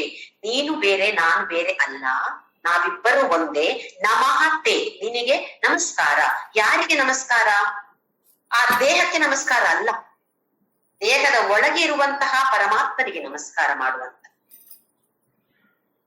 ಎಷ್ಟು ಒಳ್ಳೆಯ ಆಚರಣೆಗಳು ನಮ್ಮ ಸನಾತನ ಧರ್ಮದಲ್ಲಿದೆ. ಅದನ್ನ ಅರ್ಥ ಮಾಡಿಕೊಳ್ಳದೆ ಸುಮ್ಮನೆ ನಾವು ಒಂದು ನಾಟಕೀಯವಾಗಿ ಅದನ್ನ ಕೆಲವರನ್ನು ಕಂಡ್ರೆ ಭಾರಿ ನಮಸ್ತೆ ಹೀಗ್ ಮಾಡೋದು, ಇದೆಲ್ಲ ನಮ್ಮ ಮನಸ್ಸಿನ ಪ್ರಕಾರ ನಾವು ಹೋಗ್ತಾ ಇರೋದು. ಆ ನಮಸ್ಕಾರ ಅಂತ ಹೇಳುದು ಅದು ಇನ್ನೊಬ್ಬ ವ್ಯಕ್ತಿಗೆ ಅಲ್ಲ, ಆ ದೇಹಕ್ಕೆ ಕೊಡುವಂತಹ ನಮಸ್ಕಾರ ಅಲ್ಲ, ಅದರ ಒಳಗೆ ಇರುವಂತಹ ಆ ಪರಮಾತ್ಮನಿಗೆ ನಮಸ್ಕಾರ ಹೇಳೋದು. ಹಾಗೆ ಕೈ ಜೋಡಿಸಿದಾಗ ನೀನು ನಾನು ಬೇರೆ ಅಲ್ಲ, ಒಂದೇ ಆಗಿರೋದು. ಇದು ಒಂದು ಚಿಹ್ನೆಯ ಮೂಲಕ ನಾವು ತೋರಿಸ್ತಾ ಇರೋದು, ಬೇರೆ ಬೇರೆ ಅಲ್ಲ ಅಂತ ತೋರಿಸ್ತಾ ಇರೋದು. ಇದನ್ನೆಲ್ಲ ಅರಿತುಕೊಂಡು ಮುಂದೆ ಹೋದ್ರೆ ಖಂಡಿತವಾಗಿಯೂ ಪುರುಷ ನಾನು ಅಂತ ಹೇಳಿದ್ರೆ ಯಾರು ಅಂತ ತಿಳಿದುಕೊಳ್ಳಿಕ್ಕೆ ಸ್ವಲ್ಪ ಸ್ವಲ್ಪವಾದರೂ ಸುಲಭ ಆಗತ್ತೆ. ಕೆಲವರಿಗೆ ತಕ್ಷಣ ಗೊತ್ತಾಗ್ಬೋದು, ತಕ್ಷಣ ಅನುಭವಕ್ಕೆ ಬರ್ಬೋದು. ಆದ್ರೆ ಎಷ್ಟೋ ಜನ್ಮಗಳಿಂದ ಈ ತರದ ನಕಾರಾತ್ಮಕವಾದ ಭಾವನೆಗಳನ್ನ ತುಂಬಿಸಿ ತುಂಬಿಸಿ ತುಂಬಿಸಿ ಅದರಲ್ಲೆಲ್ಲ ಬರೀ ಕಸ ಕಡ್ಡಿಗಳೇ ತುಂಬಿ ಹೋಗಿದೆ ಆ ವಾಸನೆಗಳ ಸ್ಟೋರೇಜ್ ಅಲ್ಲಿ. ಅದನ್ನ ಆಸಿಡ್ ಹಾಕಿ ತಿಕ್ಕಿ ತಿಕ್ಕಿ ತಿಕ್ಕಿ ತೊಳಿಬೇಕು ತಾನೆ. ಅದಕ್ಕೋಸ್ಕರ ಇಷ್ಟೊಂದು ಅಧ್ಯಾಯಗಳ ಮೂಲಕ ಭಗವಂತ ಹೇಳ್ತಿದ್ದಾನೆ. ಇಲ್ಲದಿದ್ರೆ 1-2-3 ಶ್ಲೋಕದಲ್ಲಿ ಹೇಳಿ ಮುಗಿಸ್ಬೋದಾಗಿತ್ತು ಅವನಿಗೆ. ಅರ್ಜುನ ಇದು ಹೀಗೆ ಇದು ಹೀಗೆ ಅಂತ ಹೇಳ್ಬೋದಾಗಿತ್ತು. ಅರ್ಜುನನಿಗಿಂತ ಹೆಚ್ಚಾಗಿ ನಮ್ಮಂತ ಅಜ್ಞಾನಿಗಳು ಬರ್ತಾರೆ ಕಲಿಯುಗದಲ್ಲಿ, ಅವರಿಗೆ ಉಪಯೋಗ ಆಗ್ಬೇಕು ಅಂತ ಭಗವಂತ ಬಹುಶಃ 700 ಶ್ಲೋಕಗಳ ಮೂಲಕ ಇದನ್ನೆಲ್ಲ ತೋರಿಸಿಕೊಡ್ತಾ ಇದ್ದಾನೆ. ಇನ್ನು ಹಾಳು ಮಾಡಿಕೊಳ್ಳೋದು ಅಂತ ಹೇಳಿದ್ರೆ ಆದಿಶಂಕರಾಚಾರ್ಯ 2 ವಿಧವಾಗಿ ಹೇಳ್ತಾರೆ. ದೇಹದ ಮೂಲಕ ನಮ್ಮನ್ನ ನಾವು ಹೇಗೆ ಹಾಳು ಮಾಡಿಕೊಳ್ತೇವೆ. ದೇಹ ಅಭಿಮಾನವನ್ನ ಇಟ್ಟುಕೊಂಡು ನಾನೇ ಮಾಡುದು, ನಾನೇ ಕರ್ತೃ ಅಂತ ಹೇಳುವ ಭಾವನೆಯನ್ನು ನಾವು ಬೆಳೆಸಿಕೊಂಡಾಗ, ಇವಾಗ ಯಾವುದೋ ಒಂದು ಕೆಲಸ ಮಾಡಿದ್ದೇವೆ, ಅದು ಯಾರಾದ್ರೂ ಒಳ್ಳೇದಾಗಿದೆ ಅಂತ ಹೇಳಿದ್ರೆ ತಕ್ಷಣ ಏನ್ ಬರೋದು, ನಾನ್ ಮಾಡಿದ್ದೆ. ಅದು ಕೆಟ್ಟದ್ದು ಬಂದಿದ್ರೆ ಏನಾದ್ರು ಒಂದು ಅಡಿಗೆ ಇರ್ಲಿ, ಚೆನ್ನಾಗಾಗಿದೆ, ಅತ್ತೆ ಸೊಸೆ ಇಬ್ರು ಸೇರಿ ಅಡಿ ಮಾಡ್ಕೊಳ್ತಾರೆ ಅಂತ ಅನ್ಕೊಳ್ಳಿ. ಯಾರು ಊಟಕ್ಕೆ ಬಂದವರು ಇದು ಭಾರಿ ಚೆನ್ನಾಗಿದೆ ಅಂತ ಹೇಳಿದ್ರೆ ತಕ್ಷಣ ನಾನ್ ಮಾಡಿದ್ದು ಅಂತ ಬರುತ್ತೆ. ಯಾರು ನಮ್ಮ ಮನೆಯವರು, ಬೇರೆಯವ್ರು ಹೇಳಲ್ಲ, ನಮ್ಮ ಮನೆಯವರು ಚೆನ್ನಾಗಿಲ್ಲ ಇವತ್ತು ಅಂತ ಹೇಳಿದ್ರೆ ಅದು ಅವ್ರು ಮಾಡಿದ್ರು ಅಲ್ವೇ. ಎಷ್ಟು ಚೆನ್ನಾಗಿ ನಾವು ಅನುಕೂಲ ಸಿಂಧು ಬುದ್ಧಿಯವರು ನಾವೆಲ್ಲ. ನಮ್ಮ ಅನುಕೂಲಕ್ಕೆ ಅದನ್ನ ಸರಿಯಾಗಿ ಸೆಟ್ ಮಾಡಿಕೊಳ್ಳೋದು. ಅಂದ್ರೆ ನಾನು ಅಂತ ಹೇಳುವ ಭಾವನೆ, ನಾನು ಕರ್ತೃ ಅಂತ ಹೇಳುವ ಭಾವನೆ ಯಾವಾಗ ಬಂತೋ ಅದು ಭೋಕ್ತಾ ಕೂಡ ಆಗ್ಲೇಬೇಕು. ಅಂದ್ರೆ ಅದರ ಪರಿಣಾಮ ಏನಿದೆ, ಪ್ರತಿಯೊಂದು ಕರ್ಮಕ್ಕೂ ಪರಿಣಾಮ ಇದೆ. ಆ ಕರ್ಮದ ಪರಿಣಾಮ ಏನು, ಆ ಪರಿಣಾಮ ಅಂದ್ರೆ ಫಲ ಏನಿದೆ, ಖಂಡಿತವಾಗಿಯೂ ನನಗೆ ಬಂದೇ ಬರುತ್ತೆ. ಅದು ನಾನು ಬೇಡ ಅಂತ ಹೇಳಿದ್ರೆ ನನಗೆ ಫಲ ಬೇಡ ಅಂತ ಹೇಳಿದ್ರೆ ಸಾಧ್ಯನೇ ಇಲ್ಲ. ಬಂತೋ ಮನಸ್ಸಿನಲ್ಲಿ ಹೋಗ್ತಾ ಕೂಡ ಖಂಡಿತ ನೋಡಿ ಅದರ ಫಲವನ್ನ ನಾವು ಉಣ್ಣಲೇಬೇಕು. ಅದಕ್ಕೋಸ್ಕರ ತಾನೇ ಈ ದೇಹದಲ್ಲಿ ಬಂದಿರೋದೀಗ. ಹಿಂದೆ ಎಷ್ಟೋ ಈ ತರ ಮಾಡಿದ ಫಲಗಳನ್ನು ಅನುಭವಿಸೋದಕ್ಕೋಸ್ಕರ ಬಂದಿರೋದು. ಅಂದ್ರೆ ಏನು, ಪ್ರಾರಬ್ಧ ಕರ್ಮ ನಡೀತಾ ಇದೆ ಈಗ. ನಮ್ಮ ಪ್ರತಿಯೊಬ್ಬರಲ್ಲಿಯೂ ಪ್ರಾರಬ್ಧ ಕರ್ಮ ನಡೀತಾ ಇರೋದು ಇವಾಗ. ಯಾವಾಗ ಈ ಪ್ರಾರಬ್ಧ ಕರ್ಮ 0 ಆಗತ್ತೋ ಈ ದೇಹವನ್ನ ಬಿಟ್ಟು ಮತ್ತೆ ಹೋಗ್ಬೇಕು. ಪ್ರಾರಬ್ಧ ಕರ್ಮ 0 ಆದಾಗ ಶರೀರವನ್ನ ಬಿಟ್ಟು ಹೋಗ್ಬೇಕಾಗತ್ತೆ. ನಾವ್ ಹೇಳ್ತೀವಿ ಅವ್ರು ತೀರ್ಕೊಂಡ್ರೆ ಏನಾಯ್ತು, ಅವ್ರಿಗೆ ಹಾರ್ಟ್ ಅಟ್ಯಾಕ್ ಆಯ್ತಂತೆ. ಇದೆಲ್ಲ ಒಂದು ಕಾರಣ. ಏನೇ ಆಗ್ಲಿ, ಆಕ್ಸಿಡೆಂಟ್ ಆಗ್ಲಿ, ಯಾವುದೇ ಆಗ್ಲಿ, ಸತ್ತು ಹೋದ್ರು ಅಂತ ಆದ್ರೆ ಅವರ ಪ್ರಾರಬ್ಧ ಕರ್ಮ ಅಲ್ಲಿ 0 ಆಯ್ತು, ತಕ್ಷಣ ಹೋಗ್ಲೇಬೇಕು. ಅದಕ್ಕೆ ಮತ್ತೆ ಬೇರೆ ಏನು ನಾನು ಸ್ವಲ್ಪ ಬಿಟ್ಟು ಬರ್ತೇನೆ, ಸ್ವಲ್ಪ ಮತ್ತೆ ಇನ್ನೊಂದು ಸ್ವಲ್ಪ ಪುಣ್ಯ ಕರ್ಮವನ್ನು ತಗೊಂಡ್ ಅದಾಗೋದೇ ಇಲ್ಲ. ಅದು ಸರಿಯಾದ ಪರಮಾತ್ಮ ಸರಿಯಾದ ಕರೆಕ್ಟ್ ಆಗಿ ಶೂಟ್ ಮಾಡ್ತಾನೆ. ಯಾರೋ ಬಿಟ್ರೆ ಸರಿಯಾಗಿ, ಯಾರು ನಾವಿವಾಗ ಟೆಲಿಫೋನ್ ಯಾರಿಗಾರು ಮಾಡಿದ್ರೆ ಕೆಲವೊಂದ್ಸಲ ಒಂದು ಡಿಜಿಟ್ ತಪ್ಪಾಯ್ತು, ಬೇರೆ ಯಾರಿಗೂ ರಾಂಗ್ ನಂಬರ್ ಹೋಯ್ತು ಅಂತ ಆಗತ್ತೆ. ಅಡ್ರೆಸ್ ತಪ್ಪಿ ಹೋಗ್ಬೋದು, 43 ಅಂತ ಬರೆಯೋದು 42 ಬರೆದ್ರೆ ಆಯ್ತು, ಬೇರೆ ಅಡ್ರೆಸ್ ಬೇರೆ ಆಗಿರುತ್ತೆ. ಪರಮಾತ್ಮನಿಗೆ ಇದೆಲ್ಲ ಏನು ತಪ್ಪೋದಿಲ್ಲ. ಯಾರು ಕರ್ತೃಂತ ಅನ್ಕೊಂಡ್ರು ಅವರಿಗೆ ಸರಿಯಾಗಿ ಕಳಿಸಿಬಿಡ್ತಾನೆ ಆ ಫಲವನ್ನು. ಹಾಗಾಗಿ ಶಂಕರಾಚಾರ್ಯ ಏನ್ ಹೇಳ್ತಾರೆ ಅಂತ ಹೇಳಿದ್ರೆ, ಮಾಡಿದ ಪ್ರತಿಯೊಂದು ಕೆಲಸಕ್ಕೂ ನಾನು ಕರ್ತೃ ಅಂತ ಭಾವನೆಯನ್ನ ಬಿಟ್ಟು ಬಿಡುವಂತ. ಅಂದ್ರೆ ದೇಹದ ಅಭಿಮಾನವನ್ನ ಸ್ವಲ್ಪ ಸ್ವಲ್ಪವಾಗಿ ಆದ್ರೂ ಕಮ್ಮಿ ಮಾಡಿಕೊಂಡು ಬರ್ಬೇಕು. ಇದು ಮಾಡುವಂಥದ್ದು ಯಾರು, ನಾನಲ್ಲ, ನಾನು ಕರ್ತೃ ಅಲ್ಲ. ಭಗವಂತ ನನ್ನ ಮೂಲಕ ಮಾಡಿಸ್ತಾ ಇದ್ದಾನೆ ಅಂದ್ರೆ ಅವನಲ್ವ ಕರ್ತೃ, ಅವನಿಗೆ ಹೋಗ್ಲಿ ಫಲ ಎಲ್ಲ. ನಿಮಿತ್ತ ಮಾತ್ರ ಭವ ಸವ್ಯಸಾಚಿನ್ ಅಂತ ಹೇಳಿದಾನೆ 11ನೇ ಅಧ್ಯಾಯದಲ್ಲಿ ಭಗವಂತ. ಇದನ್ನ ನಾವು ತುಂಬಾ ಆಳವಾಗಿ ನೋಡಿದ್ದೇವೆ. ಹಾಗೆ ಅದನ್ನ ನೆನ್ಪಿಟ್ಟುಕೊಂಡು ಯಾವುದೇ ಕೆಲಸ ಆಗ್ಲಿ ಪರಮಾತ್ಮ ನನ್ನಿಂದ ಮಾಡಿಸ್ತಾ ಇದ್ದಾನೆ. ಅಡಿಗೆ ಮಾಡೋ ಮೊದ್ಲು ಇವತ್ತಿನ ಅಡಿಗೆ ಪರಮಾತ್ಮ ನನ್ನಿಂದ ಮಾಡಿಸ್ತಾ ಇದ್ದಾನೆ ಅಂತ ಹೇಳುವ ಭಾವನೆಯನ್ನ ಮುಂದೆ ಇಟ್ಟುಕೊಂಡು ಆಮೇಲೆ ಅಡಿಗೆ ಮಾಡ್ಬೇಕು. ಅಥವಾ ಯಾವುದೇ ಕೆಲಸ, ಅಡಿಗೆ ಅಂತ ನಾನೊಂದು ಉದಾಹರಣೆಗೆ ಮಾತ್ರ ಕೊಡುವಂತದ್ದು. ಯಾವುದೇ ಕೆಲಸ ಮಾಡಿದ್ರು ಪರಮಾತ್ಮ ಈ ದಿನ ಈ ಕೆಲಸವನ್ನ ನನ್ನಿಂದ ಮಾಡಿಸ್ತಾ ಇದ್ದಾನೆ ಅಂತ ಹೇಳುವ ಭಾವನೆಯನ್ನ ತೆಗೆದುಕೊಂಡ್ರೆ ಅದಕ್ಕೆ ನಮ್ಗೆ ಹೋಗ್ತಾ ಇಲ್ಲ. ನಾವು ಫಲವನ್ನ ಉಣ್ಣೋದಿಕ್ಕೆ ಅಲ್ಲಿ ಫಲ ನಮ್ಗೆ ಬರೋದಿಲ್ಲ. ಏನು ಫಲ ಬರೋದಿಲ್ಲ ಅಂದ್ರೆ ಇದೆಲ್ಲ ಇವಾಗ ಆಗಾಮಿ ಕರ್ಮ ಆಗ್ತಾ ಇದೆ, ಮತ್ತೆ ಸಂಚಿತ ಆಗ್ಬಿಡ್ತದೆ. ನಾವು ನೋಡಿದ್ದೇವೆ ಸಂಚಿತ ಕರ್ಮ, ಪ್ರಾರಬ್ಧ ಕರ್ಮ, ಆಗಾಮಿ ಕರ್ಮ. ಸಂಚಿತ ಅಂತ ಹೇಳಿದ್ರೆ ಎಲ್ಲ ಭೂತ ಕಾಲದಲ್ಲಿ ನಾವು ಏನೆಲ್ಲ ಮಾಡಿದೇವೋ ಅದರ ಫಲವನ್ನೆಲ್ಲ ನಾವು ಬ್ಯಾಗಲ್ಲಿ ಹೊತ್ತುಕೊಂಡು ಬಂದಿದ್ದೇವೆ. ಆ ಬ್ಯಾಗಿಗೆ ಮತ್ತೆ ಮತ್ತೆ ತುಂಬಿಸ್ತಾ ಇದ್ದೇವೆ. ಪುಣ್ಯಕರ್ಮ ಇರ್ಬೋದು, ಪಾಪಕರ್ಮ ಇರ್ಬೋದು, ತುಂಬಿಸ್ತಾ ಇದ್ದೇವೆ. ಯಾವಾಗ ಈ ತಗೊಂಡು ಬಿಟ್ಟಂತಹ ಬಾಣಗಳು ಅದು ಪ್ರಾರಬ್ಧ ಕರ್ಮ. ಯಾವಾಗ ಈ ಪ್ರಾರಬ್ಧ ಕರ್ಮ 0 ಆಗತ್ತೋ ಅವಾಗ ಈ ದೇಹವನ್ನ ಬಿಟ್ಟು ಹೋಗುವಂತ. ಇನ್ನು ಮುಂದೆ ಆಗುವಂತದ್ದು ಆಗಾಮಿ ಕರ್ಮ. ಜ್ಞಾನಿ ಆದ್ರೆ ಸಂಚಿತ ಕರ್ಮ 0, ಆಗಾಮಿ ಕರ್ಮ 0. ಪ್ರಾರಬ್ಧ ಕರ್ಮ ನಡೀತಾ ಇರುತ್ತೆ. ಆ ಪ್ರಾರಬ್ಧ ಕರ್ಮವು 0 ಆದಾಗ ದೇಹವನ್ನ ಬಿಟ್ಟು ಹೋಗಿ ಮತ್ತೆ ಜನ್ಮ ಇಲ್ಲ ಜ್ಞಾನಿ. ನಮ್ಮಂತವರಿಗೆ ಪ್ರಾರಬ್ಧ ಕರ್ಮ 0 ಆಗ್ಬಿಡತ್ತೆ. ಆಗಾಮಿ ಕರ್ಮ ಇದ್ದಿದ್ದೆಲ್ಲ ಸಂಚಿತ ಆಯ್ತು, ಆ ಸಂಚಿತವನ್ನು ಹೊತ್ತುಕೊಂಡು ಹೋಗ್ತಿವೆ. ಪ್ರಾರಬ್ಧ ಕರ್ಮ 0 ಆದಾಗ ಸಂಚಿತ ಕರ್ಮ ಒಬ್ಬ ದೊಡ್ಡ ದೊಡ್ಡ ಗೋಣಿ ಚೀಲಗಳಲ್ಲಿ ಹೊತ್ಕೊಂಡು ಹೋಗ್ತೇವೆ. ಆ ಇನ್ನು ಕರ್ಮಫಲ ಬೇಡ ಅಂತ ಇರುವವರಿಗೆ ಕರ್ತೃ ಅಂತ ಭಾವನೆ ಬರಬಾರ್ದು. ಕರ್ತೃ ಇದ್ರೆ ಮತ್ತೆ ಹೋಗ್ತಾ ಇರ್ತೇವೆ, ಹೋಗ್ತಾ ಆಗ್ತೇವೆ. ಹಾಗಾಗಿ ಆದಿಶಂಕರಾಚಾರ್ಯ ಹೇಳ್ತಾರೆ, ದೇಹದ ದೃಷ್ಟಿಯಿಂದ ನೋಡಿದ್ರೆ ನಮ್ಮನ್ನು ನಾವು ಇದೇ ತರ ನಾಶ ಮಾಡಿಕೊಳ್ತಾರೆ. ಮಾಡಿದ್ರಲ್ಲಿ ಕೆಟ್ಟ ಕೆಲಸ ಜಾಸ್ತಿ, ಕೆಟ್ಟ ಕರ್ಮ ಜಾಸ್ತಿ ಆಯ್ತು ಅಂತಾದ್ರೆ ಮತ್ತೆ ಜನ್ಮ, ಯಾವ ಜನ್ಮ? ನೀಚ ಯೋನಿ, ಉಚ್ಚ ಯೋನಿಗೆ ಹೋಗೋದಿಲ್ಲ. ಅತ್ಯಂತ ಕೀಳು ಮಟ್ಟದ ಯೋನಿಯಲ್ಲಿ ಕೂಡ ನಾವು ದೇಹವನ್ನ ಪಡಿಬಹುದು. ಆ ಆತ್ಮ ಆ ದೇಹದಲ್ಲಿ ಕೂಡ ಬರ್ಬೋದು, ಮಾಡಿದ ಕರ್ಮದ ಪ್ರಕಾರ. ಯಾಕೆ? ನಾನು ಅಂತ ಇದೆ ಅಲ್ವಲ್ಲಿ, ನಾನು ಅಂತ ಭಾವನೆ ಇದ್ದಾಗ ಖಂಡಿತವಾಗಿಯೂ ಸ್ಟೋರ್ ಆಗಿ ಆಗತ್ತೆ. ಅದನ್ನೆಲ್ಲ ನೋಡಿದಾಗ ಮತ್ತೆ ನೀಚ ಜನ್ಮವೋ ಅಥವಾ ಉಚ್ಚ ಜನ್ಮವೋ ಅದು ಅದರ ಮೂಲಕ ನಿರ್ಧಾರ ಆಗತ್ತೆ. ಅಂದ್ರೆ ಏನಾಗ್ತಿದೆ, ನಮ್ಮನ್ನ ನಾವೇ ಕೆಳಕ್ಕೆ ಎಳೆದುಕೊಳ್ತಾ ಇದ್ದೇವೆ. ನಮ್ಮ ಮಾಡುವಂತಹ ಹುಟ್ಟಿದಂತಹ ಈ ದೇಹ ಅಥವಾ ಮಾಡುವಂತಹ ಕಾರ್ಯ ಎಲ್ಲದಕ್ಕೂ ನಾವೇ ಕಾರಣ, ಬೇರೆ ಯಾರು ಕಾರಣರಲ್ಲ, ನಾವೇ ಕಾರಣ. ಹಾಗೆಯೇ ಆತ್ಮದೃಷ್ಟಿಯಿಂದ ನೋಡೋದಿದ್ರೆ ಪ್ರಕೃತಿ 7ನೇ ಅಧ್ಯಾಯದಲ್ಲಿ 4ನೇ ಶ್ಲೋಕ, ಭೂಮಿರಾಪೋ ನಲೋ ವಾಯು ಕಪ್ಪನೋ ಬುದ್ಧಿರೇವಚ ಅಹಂಕಾರ ಇತೀಯಮ್ಮೆ ಭಿನ್ನ ಪ್ರಕೃತಿರಷ್ಟದ. ನೆಕ್ಸ್ಟ್ ಶ್ಲೋಕ, ಅಪರೇಯಮಿತಸ್ತ್ವನ್ಮಾಂ ಪ್ರಕೃತಿ ವಿದ್ಧಿ ಮೇ ಪರಾಂ. ಭಗವಂತ ಏನ್ ಹೇಳ್ದ ಅಂತ ಹೇಳಿದ್ರೆ, 8 ವಿಧದ ಪ್ರಕೃತಿಯಲ್ಲಿ 8 ವಿಧ ಇದೆ, ಅದು ನಾನೇ. ಆಮೇಲೆ ಅದರಿಂದ ಮೇಲೆ ಇರುವಂತದ್ದು ಇನ್ನೊಂದು ಪರ ಪ್ರಕೃತಿ ಇದೆ, ಅದು ಕೂಡ ನಾನೇ. ಆ ಪರ ಪ್ರಕೃತಿಯೇ ಈ ಪುರುಷ, ಅದು ಕೂಡ ನಾನೇ, ಪ್ರಕೃತಿ ಕೂಡ ನಾನೇ ಅಂತ ಪರಮಾತ್ಮ ಹೇಳಿದೆ. ಇದನ್ನ ತಿಳಿದುಕೊಳ್ಬೇಕಾಗಿರೋದು. ಈಗ ಆತ್ಮದ ದೃಷ್ಟಿಯಿಂದ ಈ ಪ್ರಕೃತಿ ಮತ್ತೆ ಪುರುಷನ ಬಗ್ಗೆ ತಿಳಿದುಕೊಂಡ್ರೆ ನಮ್ಮನ್ನ ನಾವು ಮತ್ತೆ ನೀಚ ಯೋನಿಗೆ ಅಥವಾ ಕೆಳಕ್ಕೆ ನಮ್ಮನ್ನ ನಾವು ನಾಶ ಮಾಡಿಕೊಳ್ಳೋದಿಲ್ಲ, ಹಾಳು ಮಾಡಿಕೊಳ್ಳೋದಿಲ್ಲ. ಇಲ್ಲದೆ ಇದ್ರೆ ನಮ್ಮನ್ನ ನಾವೇ ಹಾಳು ಮಾಡಿಕೊಳ್ಳೋದು. ನಮ್ಮನ್ನ ಬೇರೆ ಯಾರು ಅಲ್ಲ, ನಮ್ಮನ್ನು ನಾವೇ ಹಾಳು ಮಾಡಿಕೊಳ್ಳುವಂತ. ಇದು ತಿಳಿದ್ರೆ ಅಮೃತತ್ವ. ಹಿಂದಿನ ಶ್ಲೋಕದಲ್ಲಿ ಸಮದರ್ಶನ ಅಂತ ಹೇಳಿದ, ಈ ಶ್ಲೋಕದಲ್ಲಿ ಪರಮಾತ್ಮ ಅಮೃತತ್ವ ತಥೋ ಯಾತಿ ಪರಾಂಗತಿ. ಈ ತರ ಯಾರು ತಿಳಿದುಕೊಳ್ತಾರೋ ಅಂತಹವರಿಗೆ ಅವರನ್ನ ಹಾಳು ಮಾಡಿಕೊಳ್ಳೋದಿಲ್ಲ. ಹಾಗೆಯೇ ಪರಮ ಗತಿಯನ್ನ ಅವರು ಹೊಂದುತ್ತಾರೆ, ಮತ್ತೆ ಜನ್ಮ ಇಲ್ಲ ಅಂತ ಭಗವಂತ ಇಲ್ಲಿ ಅತ್ಯಂತ ಸುಂದರವಾಗಿ ಹೇಳ್ತಿದ್ದಾನೆ. ಮುಂದಿನ ಶ್ಲೋಕ, ಪ್ರಕೃತ್ಯೈವ ಚ ಕರ್ಮಾಣಿ ಕ್ರಿಯಮಾಣಾನಿ ಸರ್ವಶಃ ಯಃ ಪಶ್ಯತಿ ತಥಾತ್ಮಾನಂ ಅಕರ್ತಾರಂ ಸ ಪಶ್ಯತಿ. ಈಗ ಮತ್ತೆ ಪ್ರಕೃತ್ಯೈವ ಚ ಕರ್ಮಾಣಿ ಕ್ರಿಯಮಾಣಾನಿ ಸರ್ವಶಃ.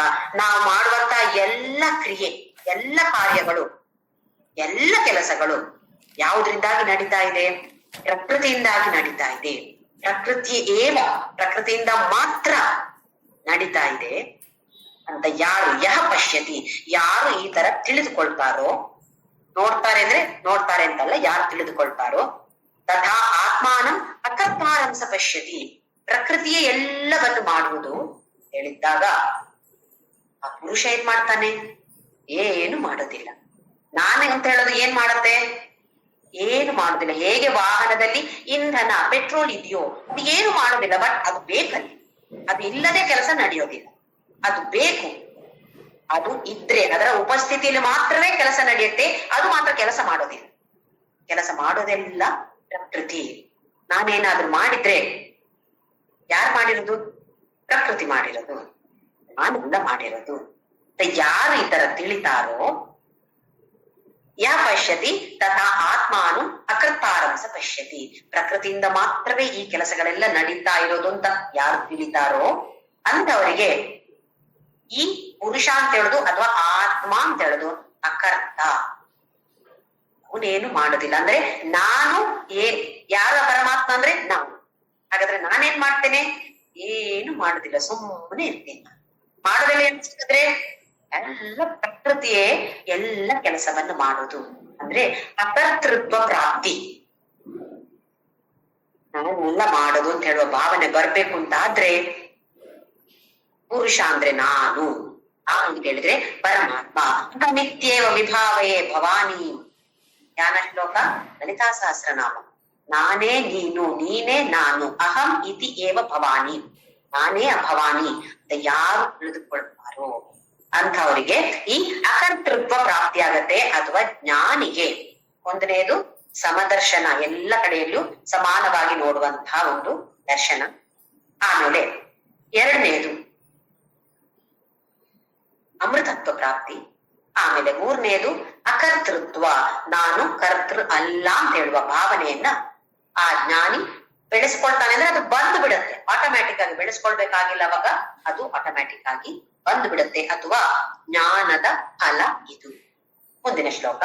ಯದಾ ಭೂತ ಪೃಥಗ್ ಭಾವಂ ಏಕಸ್ತಮನು ಪಶ್ಯತಿ ತತ ಏವ ಚ ವಿಸ್ತಾರಂ ಬ್ರಹ್ಮ ಸಂಪದ್ಯತೆ ತದಾ. ಯಾವಾಗ ಯಾವಾಗ ಭೂತ ಪೃಥಗ್ ಭಾವಂ, ಬೇರೆ ಬೇರೆ ಭೂತಗಳಲ್ಲಿ ಬೇರೆ ಬೇರೆ ಭಾವಗಳಿರುತ್ತೆ, ಬೇರೆ ಬೇರೆ ಭಾವನೆಗಳೆಲ್ಲ ಇದೆಯಲ್ಲ, ಅದನ್ನು ಏಕಸ್ಥಂ, ಎಲ್ಲಿದೆ ಇದೆಲ್ಲ ಆಧಾರ ಯಾವುದು ಇದಕ್ಕೆಲ್ಲ? ಏಕ, ಒಂದೇ. ಏಕಸ್ಥ, ಒಂದೇ, ಬೇರೆ ಏನು ವ್ಯತ್ಯಾಸ ಇಲ್ಲ. ಯಾರದು? ಆ ಪರಮಾತ್ಮ ಅಥವಾ ಪುರುಷ. ಬೇರೆ ಬೇರೆ ಕಾಣುವಂತಹ ಭಾವನೆಗಳು, ವಸ್ತುಗಳು, ಭೂತದಲ್ಲಿ ಬರುವಂತಹ ಏನೇನಿದೆಯೋ ಎಲ್ಲವನ್ನೂ ಕೂಡ ಒಂದೇ ಕಡೆ ಅಂದ್ರೆ ಎಲ್ಲದಕ್ಕೂ ಆಧಾರ ಒಂದೇ. ಈಗ ನಾವು ಸಿನಿಮಾ ಥಿಯೇಟರ್ಗೆ ಹೋಗ್ತೇವೆ, ಸಿನಿಮಾವನ್ನ ನೋಡ್ತೇವೆ. ಆ ಸ್ಕ್ರೀನ್ ದಿನಾ ಬೇರೆ ಬೇರೆ ಚೇಂಜ್ ಮಾಡ್ತಾರ, ಅದು ಒಂದೇ ಇರತ್ತೆ. ಆ ಸ್ಕ್ರೀನಿನ ಮೇಲೆ, ಆ ತೆರೆಯ ಮೇಲೆ ಬೇರೆ ಸಿನಿಮಾಗಳನ್ನ ತೋರಿಸ್ತಾರೆ. ಆ ಸ್ಕ್ರೀನ್ ಮಾತ್ರ ಒಂದೇ. ಹಾಗೆಯೇ ಈ ಪರಮಾತ್ಮ ಅಥವಾ ಪುರುಷ ಅಂತ ಹೇಳುದು ಎಲ್ಲ ಒಂದೇ ಇರೋದು. ಬೇರೆ ಬೇರೆ ಭೂತಗಳು, ಬೇರೆ ಬೇರೆ ಭಾವಗಳು ಎಲ್ಲವೂ ಇರುವಂತದ್ದು, ಎಲ್ಲದಕ್ಕೂ ಆಧಾರವಾಗಿರುವಂತದ್ದು ಒಂದು ಮಾತ್ರ. ತತ ಏವಚ ವಿಸ್ತಾರಂ, ಆ ಪರಮಾತ್ಮನಿಂದಲೇ ಸಮಸ್ತ ಜೀವಿಗಳ ವಿಕಾಸ ಆಗ್ತಾ ಇದೆ. ತತ ಏವಚ ವಿಸ್ತಾರ, ವಿಕಾಸವಾಗುವಂಥದ್ದು. ಅಲ್ಲಿಂದಲೇ ಎಲ್ಲವೂ ಬರುವಂಥದ್ದು, ಎಲ್ಲವೂ ವಿಕಾಸವಾಗುವಂಥದ್ದು. ಬ್ರಹ್ಮ ಸಂಪದ್ಯತೆ ತದಾ, ಯಾರಿಗೆ ಅರ್ಥ ಆಗತ್ತೋ, ಯಾರು ತಿಳಿದುಕೊಳ್ತಾರೋ ಅಂತಹ ಅವನಿಗೆ ಬ್ರಹ್ಮ ಸಂಪದ್ಯತೆ, ಸಚ್ಚಿದಾನಂದ ಘನ ಬ್ರಹ್ಮನ ಪಡಿತಾನೆ. ಅಂತಹ ಜ್ಞಾನಿ ಈ ಬ್ರಹ್ಮನನ್ನ ಪಡಿತಾನೆ ಅಂತ ಹೇಳಿದ್ರೆ ಆ ಪರಬ್ರಹ್ಮನೇ ಅವನಾಗಿ ಹೋಗ್ತಾನೆ. ಅದೇ ಅಹಂ ಬ್ರಹ್ಮಾಸ್ಮಿ, ನಾನೇ ಬ್ರಹ್ಮ ಅಂತ ಹೇಳುವ ಆ ಜ್ಞಾನ ಬಂದು ಬಿಡತ್ತೆ.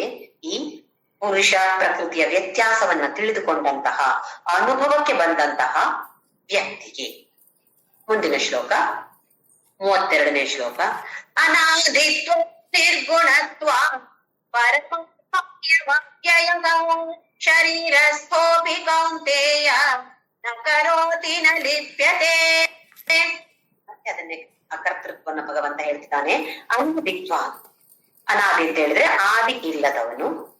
ನಿರ್ಗುಣತ್ವ, ಗುಣವೇ ಇಲ್ಲ, ಯಾವ ಗುಣವೂ ಇಲ್ಲದೆ ಇರುವಂತದ್ದು. ಪುರುಷ ಮತ್ತೆ ಪ್ರಕೃತಿಗೆ ಏನು ವ್ಯತ್ಯಾಸ ಇದೆ? ಪುರುಷ ಅಂತ ಹೇಳಿದ್ರೆ ಚೇತನ, ಪ್ರಕೃತಿ ಅಂತ ಹೇಳಿದ್ರೆ ಅಚೇತನ. ಏನು ಚೇತನ ಇಲ್ಲ, ಜಡ. ಪ್ರಕೃತಿ ಅಂತ ಹೇಳಿದ್ರೆ ಜಡ. ಪುರುಷನಿಂದ ಶಕ್ತಿಯನ್ನ ಎಳೆದುಕೊಂಡು ಕೆಲಸವನ್ನ ಮಾಡುತ್ತೆ ಪ್ರಕೃತಿ. ಹಾಗಾಗಿ ಅದು ಅಚೇತನ. ಚೇತನವನ್ನು ಈ ಪುರುಷನಿಂದ ಪಡೆದುಕೊಳ್ಳ. ಪುರುಷನಿಗೆ ಯಾವ ಗುಣವೂ ಇಲ್ಲ, ಪ್ರಕೃತಿಗೆ ಸಾತ್ವಿಕ, ರಾಜಸಿಕ, ತಾಮಸಿಕ. ಹಾಗೆ ಈ ಗುಣಗಳಿಂದ ಬಂದಿರುವಂತಹ ಹುಟ್ಟಿ ಬಂದಿರುವಂತಹ ಬೇರೆ ಬೇರೆ ಗುಣಗಳು ಪ್ರಕೃತಿಯಲ್ಲಿ ಕಾಣ್ತವೆ. ಯಾವ ವಿಕಾರಗಳೂ ಇಲ್ಲ. ಪುರುಷನಿಗೆ ಯಾವ ವಿಕಾರವೂ ಇಲ್ಲ. ಪ್ರಕೃತಿಗೆ ಎಲ್ಲ ವಿಕಾರಗಳು ಇವೆ. ಪುರುಷ ಎಲ್ಲಿಯೂ ಅಲ್ಲಾಡೋದಿಲ್ಲ, ಅಚಲವಾಗಿದ್ದಾನೆ. ಪ್ರಕೃತಿ ಆ ಕಡೆ ಈ ಕಡೆ ಆ ಕಡೆ ಈ ಕಡೆ ಆಗ್ತಾ ಇರುತ್ತೆ. ಹಾಗೆ ನಾನಾ ತರದ ವ್ಯತ್ಯಾಸಗಳು ಪುರುಷನಿಗೂ ಪ್ರಕೃತಿಗೂ ಇದೆ.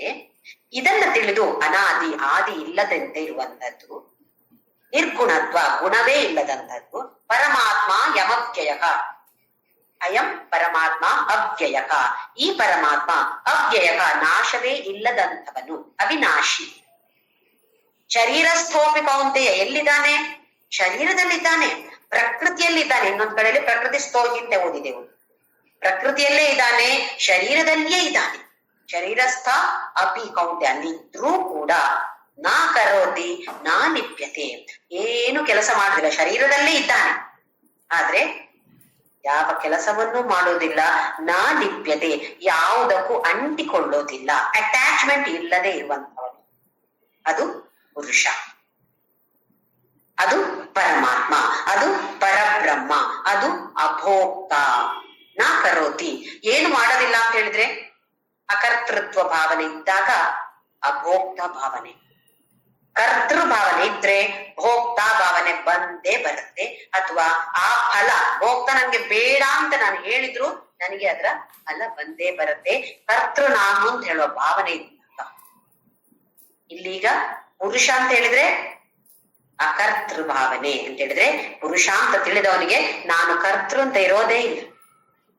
ಹಾಗಿದ್ದಾಗ ಭೋಕ್ತಾ ಭಾವನೆಯೂ ಇಲ್ಲ, ನಾ ಲಿಪ್ಯತೆ, ಅದಕ್ಕೆ ಯಾವ ಅಟ್ಯಾಚ್ಮೆಂಟು ಇಲ್ಲ. ಅವಾಗ ನಮ್ಗೆ ಯಾಕೆ ಅಟ್ಯಾಚ್ಮೆಂಟ್ ಬರುತ್ತೆ? ಎಲ್ಲದಕ್ಕೂ ಕೂಡ ನಾನ್ ಮಾಡಿದ್ದು, ನನ್ನ ಮಗ, ನನ್ನ ಮಗಳು, ನನ್ನ ಗಂಡ, ನನ್ನ ಹೆಂಡತಿ, ಎಲ್ಲಿ ನಾನು ನನ್ನದು ಅಂತ ಆತರ ಬರತ್ತೋ ಅಲ್ಲಿ ಎಲ್ಲ ಅದು ಅಟ್ಯಾಚ್ಮೆಂಟ್ ಆಗ್ಬಿಡತ್ತೆ.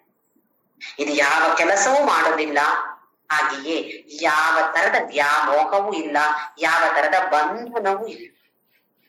ಚಿದಾನಂದ ರೂಪಕ ಶಿವೋಹಂ ಶಿವೋಹಂ. ಆತ್ಮಷಟ್ಕದಲ್ಲಿ, ನಿರ್ವಾಣ ಷಟ್ಕದಲ್ಲಿ ನೋಡಿದ್ರೆ ಇದೆಲ್ಲವನ್ನು ಅದರ ಸಾರವನ್ನೆಲ್ಲ ಕೊಟ್ಟಿದ್ದಾರೆ ಆತ್ಮಷಟ್ಕದಲ್ಲಿ. ನಮೇ ದ್ವೇಷ ರಾಗೋ, ನಮೇ ಲೋಭ ಮೋಹೋ, ಮತೋ ನೈವ ಮೇ ನೈವ ಮಾತ್ಸರ್ಯ ಭಾವ. ಕೊನೆಯ ಶ್ಲೋಕ ಎಲ್ಲ ಕೊನೆಯ ಲೈನಲ್ಲಿ ಬರುವಂತದ್ದು ಚಿದಾನಂದ ರೂಪಕ ಶಿವೋಹಂ ಶಿವಂ. ನನಗೆ ಅಮ್ಮ ಇಲ್ಲ, ಅಪ್ಪ ಇಲ್ಲ, ಗುರು ಇಲ್ಲ, ಶಿಷ್ಯ ಇಲ್ಲ, ಯಾರು ಇಲ್ಲ, ನಾನ್ ಯಾರು? ಚಿದಾನಂದ ರೂಪಕ ಶಿವೋಹಂ ಶಿವೋಹಂ ಅಂತ ಹೇಳಿದ್ರೆ ನಮ್ಗೆ ಅಮ್ಮ ಅಪ್ಪ ಇಲ್ವಾ? ಅಥವಾ ಗುರು ಇಲ್ವಾ? ಯಾರು ಇಲ್ವಾ ನಮ್ಗೆ? ಯಾರಿಗೆ ಇಲ್ಲ? ಯಾರಿಗೆ ನಾನು ಪುರುಷ ಅಂತ ಅನುಭವಕ್ಕೆ ಬರುತ್ತೋ ಅಂತವರಿಗೆ ಅಮ್ಮ ಅಪ್ಪ ಗುರು ಯಾರು ಇಲ್ಲ. ಆ ದೇಹದಲ್ಲಿ ಬಂದಿರುವಾಗ ಅಪ್ಪ ಅಮ್ಮ, ಆ ದೇಹದಲ್ಲಿ ಬಂದಿರುವಾಗ ಒಬ್ರು ಗುರು. ಆದ್ರೆ ಎಲ್ಲವೂ ನಾನೇ ಅಂತ ಅರಿತಾಗ ಅಮ್ಮ ಎಲ್ಲಿ, ಅಪ್ಪ ಎಲ್ಲಿ? ಅದೇ ಇಲ್ವಲ್ಲ. ಆಮೇಲೆ ಅದನ್ನೇ ಇಲ್ಲಿ ಹೇಳ್ತಿರೋದು.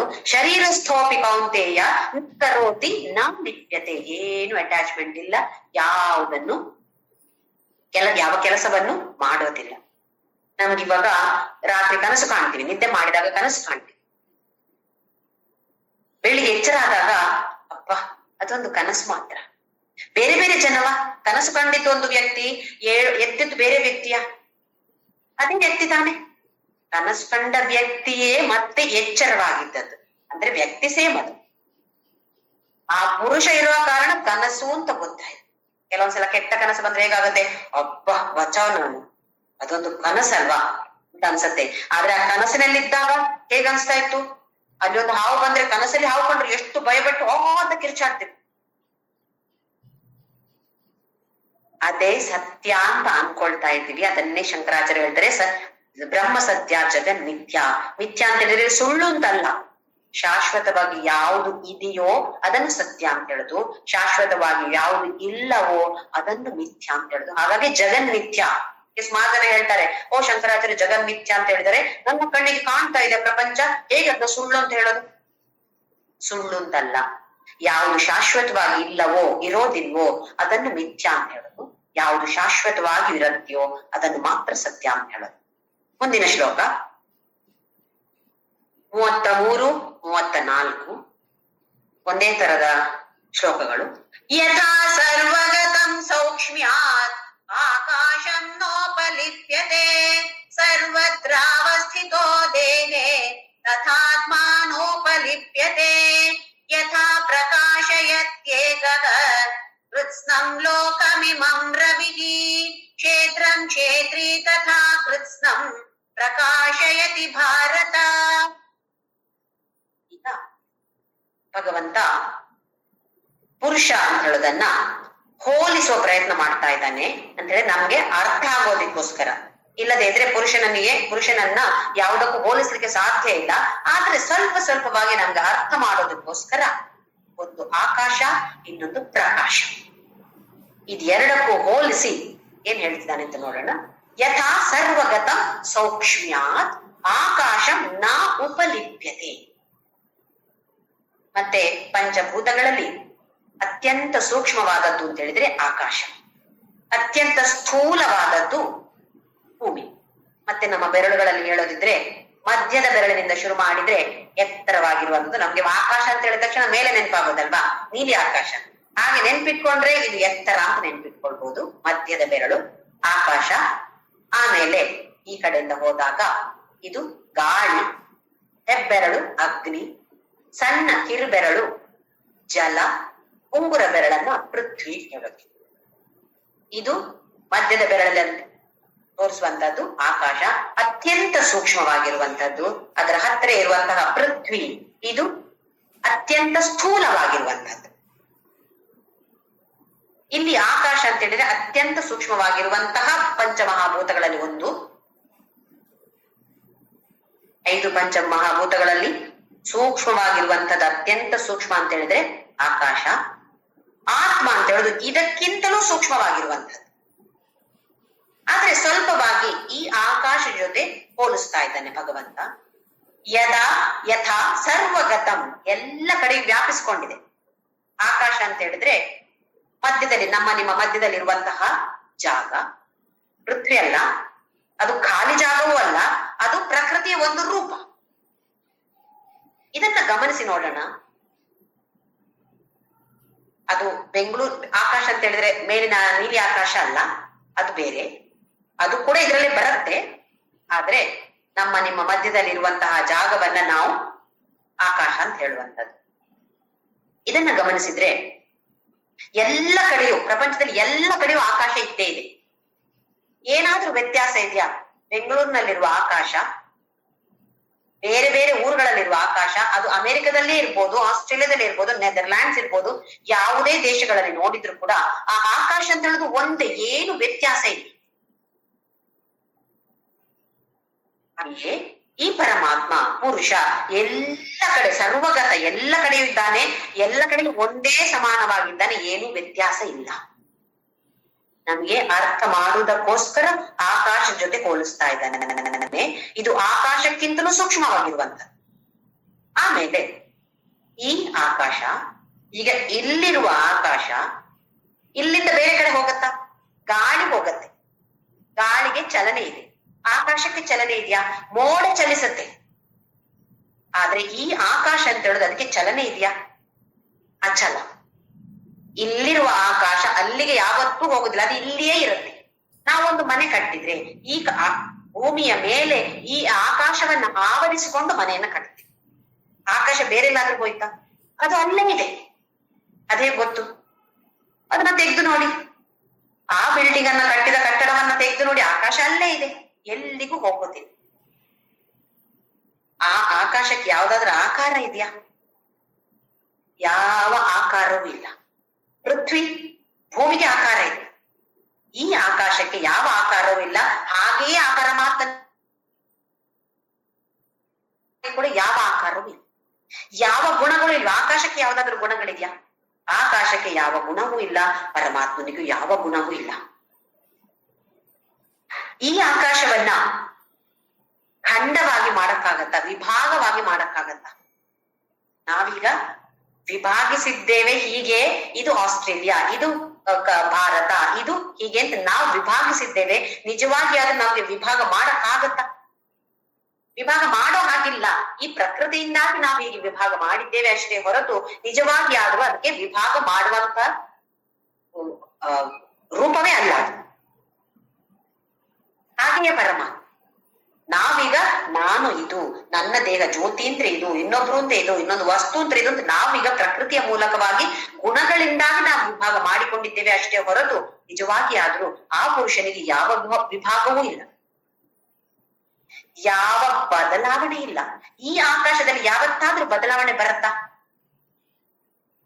ಯಾವ ಬದಲಾವಣೆ, ಯಾವ ವಿಕಾರಗಳು ಇಲ್ಲ. ಹಾಗೆಯೇ ಪರಮಾತ್ಮನಿಗೆ ಕೂಡ ಯಾವ ವಿಕಾರವೂ ಇಲ್ಲ. ಹಾಗೆ ಕೆಲವೊಂದು ಅಂದ್ರೆ ಅವನು ನಿರ್ಗುಣ, ಯಾವ ಗುಣವೂ ಇಲ್ಲ. ಇದರ ಮೂಲಕ ಭಗವಂತ ಹೋಲಿಸ್ತಾ ಇದ್ದಾನೆ ಅಂತ ಹೇಳಿದ್ರೆ ನಮಗೆ ಅರ್ಥ ಆಗುತ್ತೆ ಏನಿರ್ಬೋದು ಈ ಪರಮಾತ್ಮ ಅಂತ ಹೇಳಿದ್ರೆ. ನಮ್ಗೆ ಏನ್ ಅರ್ಥ ಪರಮಾತ್ಮ ಅಂತ ಹೇಳಿದ್ರೆ, ಕೃಷ್ಣನ ರೂಪ ನೋಡಿ, ರಾಮನ ರೂಪ ಅಥವಾ ಬೇರೆ ಬೇರೆ ರೂಪ ನೋಡಿ ನಮ್ಗೆ ಪರಮಾತ್ಮ ಅಂತ ಮನಸ್ಸಿಗೆ ತಿಳಿದಿದೆ. ಒಂದು ವಿಧದ ದೃಷ್ಟಿಕೋನದಿಂದ ಅದು ಸರಿ. ಆದ್ರೆ ಈ ಜ್ಞಾನವನ್ನ ಪಡಿಬೇಕು ಅಂತ ಇದ್ರೆ ಸಾಧಕ ಮುಮುಕ್ಷು ಆಗಿದ್ರೆ ಅದರಿಂದ ಮೇಲೆ ಬರ್ಬೇಕು. ಕೃಷ್ಣ ರಾಮ ಹೌದು ಸರಿ, ಒಂದು ಮಟ್ಟಿಗೆ ಸರಿ. ಅದರಿಂದ ಮೀರಿ, ಅದನ್ನು ಮೀರಿ ಅಲ್ಲಿಯೂ ಬಂದಂತದ್ದು ಇದೇ ಪರಬ್ರಹ್ಮ. ಆ ಪರಬ್ರಹ್ಮ ಅಚಲ, ಅಖಂಡ, ನಿರ್ವಿಕಾರ, ನಿರ್ಗುಣ, ಅವ್ಯಯ, ಅವಿನಾಶಿ, ಇದೆಲ್ಲವನ್ನು ನಮ್ಗೆ ತಿಳಿಕೊಂಡು ಹೋಗ್ಬೋದು. ಸ್ವಲ್ಪ ಮಟ್ಟಿಗೆ ಆಕಾಶ ಅದೇ ತರ ಇದೆ. ಆಕಾಶಕ್ಕೆ ಯಾವುದಾದ್ರೂ ಒಂದು ಅಟ್ಯಾಚ್ಮೆಂಟ್ ಇದೆಯಾ? ನಾನು ಇವಾಗ ನನ್ನ ಕೈಯನ್ನ ಅಲ್ಲಿ ಇಟ್ಟಿದ್ದೇನೆ, ಈ ಜಾಗದಲ್ಲಿ, ಈ ಆಕಾಶದಲ್ಲಿ ನಾನು ಕೈಯನ್ನ ಇಟ್ಟಿದ್ದೇನೆ, ಬೇಡ ಅಂತ ಹೇಳ್ತಾ ಅದು, ಅಥವಾ ಏನೋ ಒಂದು ವಾಸನೆಯನ್ನ ಅಲ್ಲಿ ಇಟ್ಟಿದ್ದೇನೆ, ಬೇಡ ಅಂತ ಹೇಳ್ತಾ ಅಥವಾ ಬೇಕು ಅಂತ ಹೇಳುತ್ತಾ ಆಕಾಶ? ನಿಂಗೆ ಹೇಗ್ಬೇಕು ಆಗ ಮಾಡ್ಕೊಂಡು ಇರುವುದು ಸುಮ್ಮನೆ ಇರುತ್ತೆ. ಹಾಗೆಯೇ ಪರಮಾತ್ಮ, ಒಳ್ಳೇದು ಕೆಟ್ಟದು ಏನು ವ್ಯತ್ಯಾಸ ಇಲ್ಲ ಪರಮಾತ್ಮನಿಗೆ, ಆ ಪುರುಷನಿಗೆ ಏನು ವಿಕಾರಗಳು ಇರೋದಿಲ್ಲ. ಹಾಗಾಗಿ ಪರಮಾತ್ಮನನ್ನ ಅಥವಾ ಆಕಾಶವನ್ನ ಈ ಪರಮಾತ್ಮನ ಜೊತೆ ಭಗವಂತ ಹೋಲಿಸಿ ಸ್ವಲ್ಪವಾದ್ರೂ ಅರ್ಥ ಮಾಡಿಕೊಳ್ಳುವಂತೆ ನಮ್ಗೆ ಅವಕಾಶವನ್ನ ಕೊಡ್ತಿದ್ದಾನೆ. ನಾವು ಉಪಲಿಪ್ತತೆ ಯಾವುದಕ್ಕೂ ಅಂಟಿಕೊಳ್ಳೋದಿಲ್ಲ. ಈಗ ಈ ಆಕಾಶ ಯಾವುದಕ್ಕಾದ್ರೂ ಅಂಟಿಕೊಳ್ಳುತ್ತಾ? ಯಾವುದಕ್ಕೂ ಅದು ಅಂಟಿಕೊಳ್ಳೋದಿಲ್ಲ. ಏನೋ ಒಂದು ನಮ್ಗೆ ಕೆಲವು ಸಲ ಹೇಳ್ಬೋದು, ಒಂದು ವಾಸನೆ ಬರುತ್ತಲ್ಲ, ಆ ಜಾಗದಲ್ಲಿ ವಾಸನೆ ಇರುತ್ತಲ್ಲ, ಮತ್ತೆ ಆ ವಾಸನೆ ಯಾವ್ದಕ್ಕಾಗಿ ಬಂದಿದೆ? ಗಾಳಿ ತಗೊಂಡ್ ಬಂತು, ಗಾಳಿ ಮತ್ತೆ ಆ ಗಾಳಿ ಆ ಕಡೆ ಹೋದಾಗ ಆ ಆಕಾಶಕ್ಕೆ ಏನು ಆಗೋದಿಲ್ಲ, ಅದು ಹಾಗೇ ಇದೆ, ಏನು ವ್ಯತ್ಯಾಸ ಇಲ್ಲ. ಈ ಆಕಾಶವನ್ನ ಸ್ವಲ್ಪ ಸ್ವಲ್ಪವಾಗಿ ನಾವು ವಿಚಾರ ಮಾಡಿದ್ರೆ, ಗಮನಿಸ್ತಾ ಹೋದ್ರೆ ನಮ್ಗೆ ಇದಕ್ಕಿಂತಲೂ ಸೂಕ್ಷ್ಮವಾದ ಪರಮಾತ್ಮ ಅಂತ ಸ್ವಲ್ಪ ಅರ್ಥ ಆಗ್ಬೋದು. ಬ್ರಹ್ಮಾನಂದಂ ಪರಮ ಸುಖದಂ ಕೇವಲಂ ಜ್ಞಾನಮೂರ್ತಿಂ ದ್ವಂದ್ವಾತೀತಂ ಗಗನ ಸದೃಶಂ. ಈ ಗುರುವನ್ನ ಅಂತ ಹೇಳಿದ್ರೆ ಪರಮಾತ್ಮನನ್ನೇ ಗಗನಕ್ಕೆ ಸಮಾನ, ಸದೃಶ ಅಂತ ಹೇಳಿದ್ರೆ ಸಾಧಾರಣವಾಗಿ ಹೋಲಿಸಬಹುದು ಅಂತ ಶ್ಲೋಕದಲ್ಲಿ ಕೂಡ ಹೇಳಿದ್ದಾರೆ. ಗಗನ ನಾವು ಸುಮ್ಮನೆ ಬ್ರಹ್ಮಾನಂದ ಪರಮ ಸುಖದಂ ಅಂತ ಹೇಳ್ತಾ ಹೋಗೋದು, ಅದರ ಅರ್ಥ ಏನು ಅಂತ ಗೊತ್ತಿಲ್ಲ. ಗಗನ ಸದೃಶ, ಇಲ್ಲಿ ಈ ಆಕಾಶಕ್ಕೆ ಸಾಧಾರಣವಾಗಿ ಹೋಲಿಸ್ಬೋದು, ಅದಕ್ಕಿಂತಲೂ ಮೇಲೆ ಸ್ವಲ್ಪ ಸ್ವಲ್ಪ ನಮ್ಗೆ ಅರ್ಥ ಆಗೋದಕ್ಕೋಸ್ಕರ ಈ ಆಕಾಶಕ್ಕೆ ಪರಮಾತ್ಮ, ಆ ಪರಮಾತ್ಮನನ್ನೇ ಹೋಲಿಸಿಕೊಂಡು ಸ್ವಲ್ಪ ಸ್ವಲ್ಪವಾಗಿ ಅರ್ಥ ಮಾಡಿಕೊಂಡು ಮುಂದೆ ಹೋಗು ಅರ್ಜುನ ಅಂತ ಹೇಳ್ತಿದ್ದಾನೆ. ಸರ್ವತ್ರಾವಸ್ಥಿತೋ ದೇಹೆ, ಹಾಗಿದ್ರೂ ಕೂಡ ಎಲ್ಲ ಕಡೆ, ಸರ್ವತ್ರ, ತತ್ರ ಅಂದ್ರೆ ಇಲ್ಲಿ, ತತ್ರ ಅಂದ್ರೆ ಅಲ್ಲಿ, ಸರ್ವತ್ರ ಅಂತ ಹೇಳಿದ್ರೆ ಎಲ್ಲ ಕಡೆಯಲ್ಲಿ. ಸರ್ವತ್ರ ಅವಸ್ಥಿತನಾಗಿದ್ದಾನೆ, ದೇಹದಲ್ಲಿ ಇದ್ದಾನೆ, ದೇಹದ ಒಳಗೆ ಇದ್ದಾನೆ, ದೇಹದ ಹೊರಗೆಯೂ ಇದ್ದಾನೆ. ಎಲ್ಲರಲ್ಲಿರುವನು ನಾರಾಯಣ, ಎಲ್ಲೆಲ್ಲಿಯೂ ಇರುವನು ನಾರಾಯಣ, ಎಲ್ಲ ಕಡೆ ಇರುವಂತವನು ಏ ನಾರಾಯಣ. ಸರ್ವತ್ರಾವಸ್ಥಿತೋ ದೇಹೆ ತಥಾ ಆತ್ಮ ನಾ ಉಪಲಿಪ್ಯತೆ. ಹೇಗೆ ಆಕಾಶ ಎಲ್ಲ ಕಡೆಯೂ ಇದೆಯೋ ಅದೇ ತರ ಆತ್ಮ ಕೂಡ ಎಲ್ಲ ಕಡೆ, ಎಲ್ಲ ದೇಹದಲ್ಲಿಯೂ ಇದ್ದು ಯಾವುದಕ್ಕೂ ಅಟ್ಯಾಚ್ಮೆಂಟ್ ಇರೋದಿಲ್ಲ. ನಾ ಉಪಲಿಪ್ಯತೆ. ಅದೇ ತರ ಮುಂದಿನ ಶ್ಲೋಕದಲ್ಲಿ ಪ್ರಕಾಶ, ಬೆಳಕು. ಹೇಗೆ ಬೆಳಕು ಇದ್ದಾಗ ಎಲ್ಲ ಕೆಲಸ ನಡೆಯುತ್ತೆ, ಎಲ್ಲವೂ ಕಾಣಿಸುತ್ತೆ ನಮ್ಗೆ. ಬೆಳಕು ಬೇಕು. ಆ ಬೆಳಕು ಏನಾದ್ರು ಹೇಳತ್ತಾ ಇದು ಕೆಟ್ಟದು, ಇದು ಒಳ್ಳೇದು, ಇದು ಮಾಡು, ಇದು ಮಾಡಬೇಡ ಅಂತ ಬೆಳಕು ಏನಾದ್ರು ನಮ್ಗೆ ಹೇಳತ್ತಾ? ಅದು ಯಾವುದನ್ನು ಹೇಳಿದ್ರೆ ಅದು ಸುಮ್ಮನೆ ಇರತ್ತೆ, ಅದು ಬೇಕು. ಅದು ಇದ್ರೆ ಮಾತ್ರ ನಮ್ಗೆ ಏನಾದ್ರೂ ಕಾಣಿಸತ್ತೆ, ಇದ್ರೆ ಏನು ಕಾಣಿಸೋದಿಲ್ಲ. ಹಾಗೆಯೇ ಯಥಾ ಪ್ರಕಾಶಯತ್ಯೇಕ ಕೃಷ್ಣಂ ಲೋಕ ಇಮಂ ರವಿ. ಒಬ್ಬನೇ ಒಬ್ಬ ಸೂರ್ಯ, ಏನ್ ಮಾಡ್ತಿದ್ದಾನೆ? ಇಡೀ ಜಗತ್ತಿಗೆ ಪ್ರಕಾಶವನ್ನು ಕೊಡ್ತಿದ್ದಾನೆ ಒಬ್ಬನೇ. ನಮ್ಗೆ ಹೇಗೆ ಸಂಶಯ ಬರುತ್ತಾ? ಇಲ್ಲಿ ಒಬ್ಬ ಬೇರೆ ಸೂರ್ಯ, ಅಮೆರಿಕಕ್ಕೆ ಹೋದ್ರೆ ಬೇರೆ ಸೂರ್ಯ, ಆಸ್ಟ್ರೇಲಿಯಾಕ್ಕೆ ಹೋದ್ರೆ ಬೇರೆ ಸೂರ್ಯ ಅಂತ ನಮ್ಗೆ ಅನ್ಸತ್ತ? ಒಬ್ಬನೇ ತಾನೆ. ಇಡೀ ಲೋಕಕ್ಕೆ ಪ್ರಕಾಶವನ್ನ, ಬೆಳಕನ್ನ ಕೊಡುವಂಥವನು ಒಬ್ಬನೇ ಒಬ್ಬ ಸೂರ್ಯ. ಇದು ನಮ್ಗೆ ಅರ್ಥ ಮಾಡ್ಕೊಳಕ್ಕಾಗತ್ತೆ. ಆ ಬೆಳಕು ಬೇಕು, ಸೂರ್ಯನ ಬೆಳಕು ಬೇಕು ನಮಗೆ. ಹೇಗೆ ಸೂರ್ಯ ಇಡೀ ಲೋಕಕ್ಕೆ ಪ್ರಕಾಶವನ್ನ ಕೊಡ್ತಾನೋ, ಯಥಾ ಹೇಗೆ ಕೊಡ್ತಾನೋ ಹಾಗೆಯೇ, ತಥಾ ಕ್ಷೇತ್ರಂ ಕ್ಷೇತ್ರಿ ಕೃತ್ಸ್ನಂ ಪ್ರಕಾಶಯತಿ ಭಾರತ. ಹಾಗೆಯೇ ಹೇಗೆ ಒಬ್ಬ ಸೂರ್ಯ ಇಡೀ ಲೋಕವನ್ನ ಬೆಳಗಿಸ್ತಾನೋ ಅದೇ ತರ ಒಂದೇ ಒಂದು ಕ್ಷೇತ್ರಜ್ಞ, ಕ್ಷೇತ್ರಿ ಅಂತ ಹೇಳಿದ್ರೆ ಇಲ್ಲಿ ಕ್ಷೇತ್ರದ ಒಳಗೆ ಇರುವಂತವನು ಕ್ಷೇತ್ರಿ ಅಥವಾ ಕ್ಷೇತ್ರಜ್ಞ, ಎಲ್ಲ ಕ್ಷೇತ್ರವನ್ನು ಕೂಡ ಪ್ರಕಾಶಮಾನವಾಗಿ ಮಾಡ್ತಾನೆ. ಇಲ್ಲಿ ಭಾರತ ಅಂತ ಹೇಳಿದ್ರೆ ಅರ್ಜುನ, ಭರತ ವಂಶದಲ್ಲಿ ಹುಟ್ಟಿದವನು ಭಾರತ, ಅರ್ಜುನ ಇದನ್ನ ಅರ್ಥ ಮಾಡ್ಕೋ. ಇದು ಅರ್ಥ ಆಗತ್ತೆ ನಿಮ್ಗೆ. ಒಬ್ಬ ಸೂರ್ಯ ಇಡೀ ಲೋಕಕ್ಕೆ ಪ್ರಕಾಶವನ್ನ ಕೊಡ್ತಾನೆ, ಅದೇ ರೀತಿಯಲ್ಲಿ ಒಂದೇ ಒಂದು ಕ್ಷೇತ್ರಜ್ಞ ಇರೋದು. ಎಲ್ಲ ಕ್ಷೇತ್ರಗಳನ್ನು, ಕ್ಷೇತ್ರ ಅಂದ್ರೆ ಏನು ಅಂತ ಗೊತ್ತಾಗಿದೆ ನಮ್ಗೀಗ. ಎಲ್ಲ ಕ್ಷೇತ್ರಕ್ಕೂ ಪ್ರಕಾಶವನ್ನ ಕೊಡುವಂತದ್ದು ಇದು ಒಂದೇ ಒಂದು ಕ್ಷೇತ್ರಜ್ಞ. ನಮಗೆ ಕಾಣುವಾಗ ನಾವು ಬೇರೆ, ನೀವು ಬೇರೆ, ಇನ್ನೊಂದು ವಸ್ತು ಬೇರೆ, ಪರಿಸ್ಥಿತಿ ಬೇರೆ, ಎಲ್ಲ ಬೇರೆ ಬೇರೆ ಬೇರೆ ಬೇರೆ ಕಾಣಿಸುತ್ತೆ. ಆದ್ರೆ ಇರುವಂತದ್ದು ಒಂದೇ ಒಂದು ಕ್ಷೇತ್ರಜ್ಞ. ಅದಕ್ಕೋಸ್ಕರ ಭಗವಂತ ಇಲ್ಲಿ ಒಬ್ಬನೇ ಸೂರ್ಯ ಇರುವುದು, ಏಕಂ, ಬೇರೆ ಬೇರೆ ಸೂರ್ಯ ಇಲ್ಲ. ಹೇಗೆ ಒಂದೇ ಒಂದು ಸೂರ್ಯ ಲೋಕಕ್ಕೆ ಇಡೀ ಪ್ರಕಾಶವನ್ನ ಕೊಡ್ತಾನೋ, ಲೋಕವನ್ನ ಬೆಳಗಿಸ್ತಾನೋ, ಅದೇ ತರ ಒಂದೇ ಒಂದು ಕ್ಷೇತ್ರಜ್ಞ ನಮ್ಮ ಕಣ್ಣಿಗೆ ಕಾಣಿಸೋದಿಲ್ಲ, ನಮ್ಮ ಅನುಭವಕ್ಕೆ ಬಂದಿಲ್ಲ, ಬರಬಹುದು ಒಂದು ದಿನ, ಬರಬೇಕು ಒಂದು ದಿನ. ಹಾಗೆ ಬಂದಾಗ ಆಗ ನಮಗೆ ಓಹೋ ಇದು ಒಂದೇ ಕ್ಷೇತ್ರಜ್ಞ ಎಲ್ಲ ಕಡೆ ಇರುವಂತದ್ದು. ಹಾಗೆ ಈ 2 ಶ್ಲೋಕಗಳಲ್ಲಿ ಭಗವಂತ ಒಂದನೇದಾಗಿ ಆಕಾಶಕ್ಕೆ ಹೋಲಿಸ್ತಾನೆ. ನಮ್ಮ ಈ ಸಣ್ಣ ಮನಸ್ಸಿಗೆ ಸ್ವಲ್ಪ ಅರ್ಥ ಆಗೋದಕ್ಕೋಸ್ಕರ ಇಲ್ಲಿ ಹೋಲಿಸ್ತಾನೆ. ಇಲ್ಲದೆ ಇದ್ರೆ ಯಾವುದಕ್ಕೂ ಹೋಲಿಸಕ್ಕೆ ಸಾಧ್ಯನೇ ಇಲ್ಲ. ಪಂಚಭೂತಗಳಲ್ಲಿ ಅತ್ಯಂತ ಸೂಕ್ಷ್ಮವಾದದ್ದು ಆಕಾಶ, ಅದರಿಂದಲೂ ಸೂಕ್ಷ್ಮವಾಗಿರುವಂತಹದ್ದು ಈ ಪುರುಷ, ಪರಮಾತ್ಮ, ಕ್ಷೇತ್ರಜ್ಞ ಅಂತ ಹೇಳುವಂಥದ್ದು. ಸ್ವಲ್ಪವಾಗಿ ಅದು ನಮ್ಗೆ ಅರ್ಥ ಆಗ್ಬೋದು, ಬೇರೆ ಏನೋ ಹೇಳಿದ್ರೆ ನಮ್ಗೆ ಅರ್ಥ ಆಗೋದಿಲ್ಲ. ಈ ಆಕಾಶಕ್ಕೆ ಹೋಲಿಸಿದಾಗ ಮತ್ತೆ ಇದರ ಬಗ್ಗೆ ಖಂಡಿತವಾಗಿಯೂ ಒಂದು 5 ನಿಮಿಷ ಆದ್ರೂ ಇವತ್ತು ಕೂತ್ಕೊಂಡು ಎಲ್ಲರೂ ಆಲೋಚನೆ ಮಾಡಿ, ಏನು ಈ ಆಕಾಶ, ಇದ್ರಲ್ಲಿ ವ್ಯತ್ಯಾಸ ಇದೆಯಾ, ಇದಕ್ಕೇನಾದ್ರೂ ಗುಣ ಇದೆಯಾ, ಇದು ಆ ಕಡೆ ಈ ಕಡೆ ಎಲ್ಲಾದ್ರೂ ಹೋಗತ್ತಾ, ಇದನ್ನ ನಾನು ವಿಭಾಗ ಮಾಡಕ್ಕಾಗತ್ತಾ, ನಾನು ಈ ಆಕಾಶದಲ್ಲಿ ಮನೆ ಕಟ್ಟಿದೆ ಅಂದ್ರೆ ಭೂಮಿಯ ಮೇಲೆ ಈ ಆಕಾಶವನ್ನು ಉಪಯೋಗಿಸ್ಕೊಂಡು ಮನೆ ಕಟ್ಟಿದ್ದೇನೆ, ಆ ಆಕಾಶ ಎಲ್ಲಾದ್ರೂ ಹೋಯ್ತಾ, ಎಲ್ಲಿ ಹೋಗಕ್ ಸಾಧ್ಯ ಹೋದ್ರೆ? ಇದ್ರ ಬಗ್ಗೆ ಸ್ವಲ್ಪವಾಗಿ ಆಳವಾಗಿ ಒಂದು 5 ನಿಮಿಷ ಸಾಕು ಗಮನಿಸಿದ್ರೆ, ಅದರಿಂದಲೂ ಸೂಕ್ಷ್ಮವಾಗಿರುವಂತವನು ಸಾಧಾರಣ, ಹೀಗೆ ಇದಕ್ಕಿಂತಲೂ ಸೂಕ್ಷ್ಮವಾಗಿರುವಂತವನು ಭಗವಂತ ಅಂದ್ರೆ ಹೇಗಿರ್ಬೇಕು ಅವನು. ಇದನ್ನ ನಮ್ಮ ಸಾಧನೆಯಲ್ಲಿ ನಮ್ಮನ್ನ ಮುಂದೆ ತೆಗೆದುಕೊಂಡು ಹೋಗಕ್ಕೆ ಇದು ಸ್ವಲ್ಪ ನಮ್ಗೆ ಉಪಕಾರ ಖಂಡಿತವಾಗಿಯೂ ಮಾಡತ್ತೆ. ಅದಕ್ಕೋಸ್ಕರ ತಾನೇ ಭಗವಂತ ಇಲ್ಲಿ ಹೋಲಿಸಿದ್ದಾನೆ. ಆಕಾಶ ಮತ್ತೆ ಪ್ರಕಾಶ ಇದೆರಡಕ್ಕೂ ಪರಮಾತ್ಮ ಹೋಲಿಸಿದ್ದಾನೆ. ಕೊನೆಯ ಶ್ಲೋಕ 35ನೇ ಶ್ಲೋಕ. ಕ್ಷೇತ್ರ ಕ್ಷೇತ್ರಜ್ಞಯೋರೇವಂ ಅಂತರಂ ಜ್ಞಾನ ಚಕ್ಷುಷಾ ಭೂತ ಪ್ರಕೃತಿ ಮೋಕ್ಷಂ ಚ ಯೇ ವಿದುರ್ಯಾಂತಿ ತೇ ಪರಂ. ಕ್ಷೇತ್ರ ಕ್ಷೇತ್ರಜ್ಞ ಇದರ ಎರಡರ ಮಧ್ಯದಲ್ಲಿರುವ ಅಂತರ ಏನು ವ್ಯತ್ಯಾಸ, ಇದಕ್ಕೇನು ವ್ಯತ್ಯಾಸ?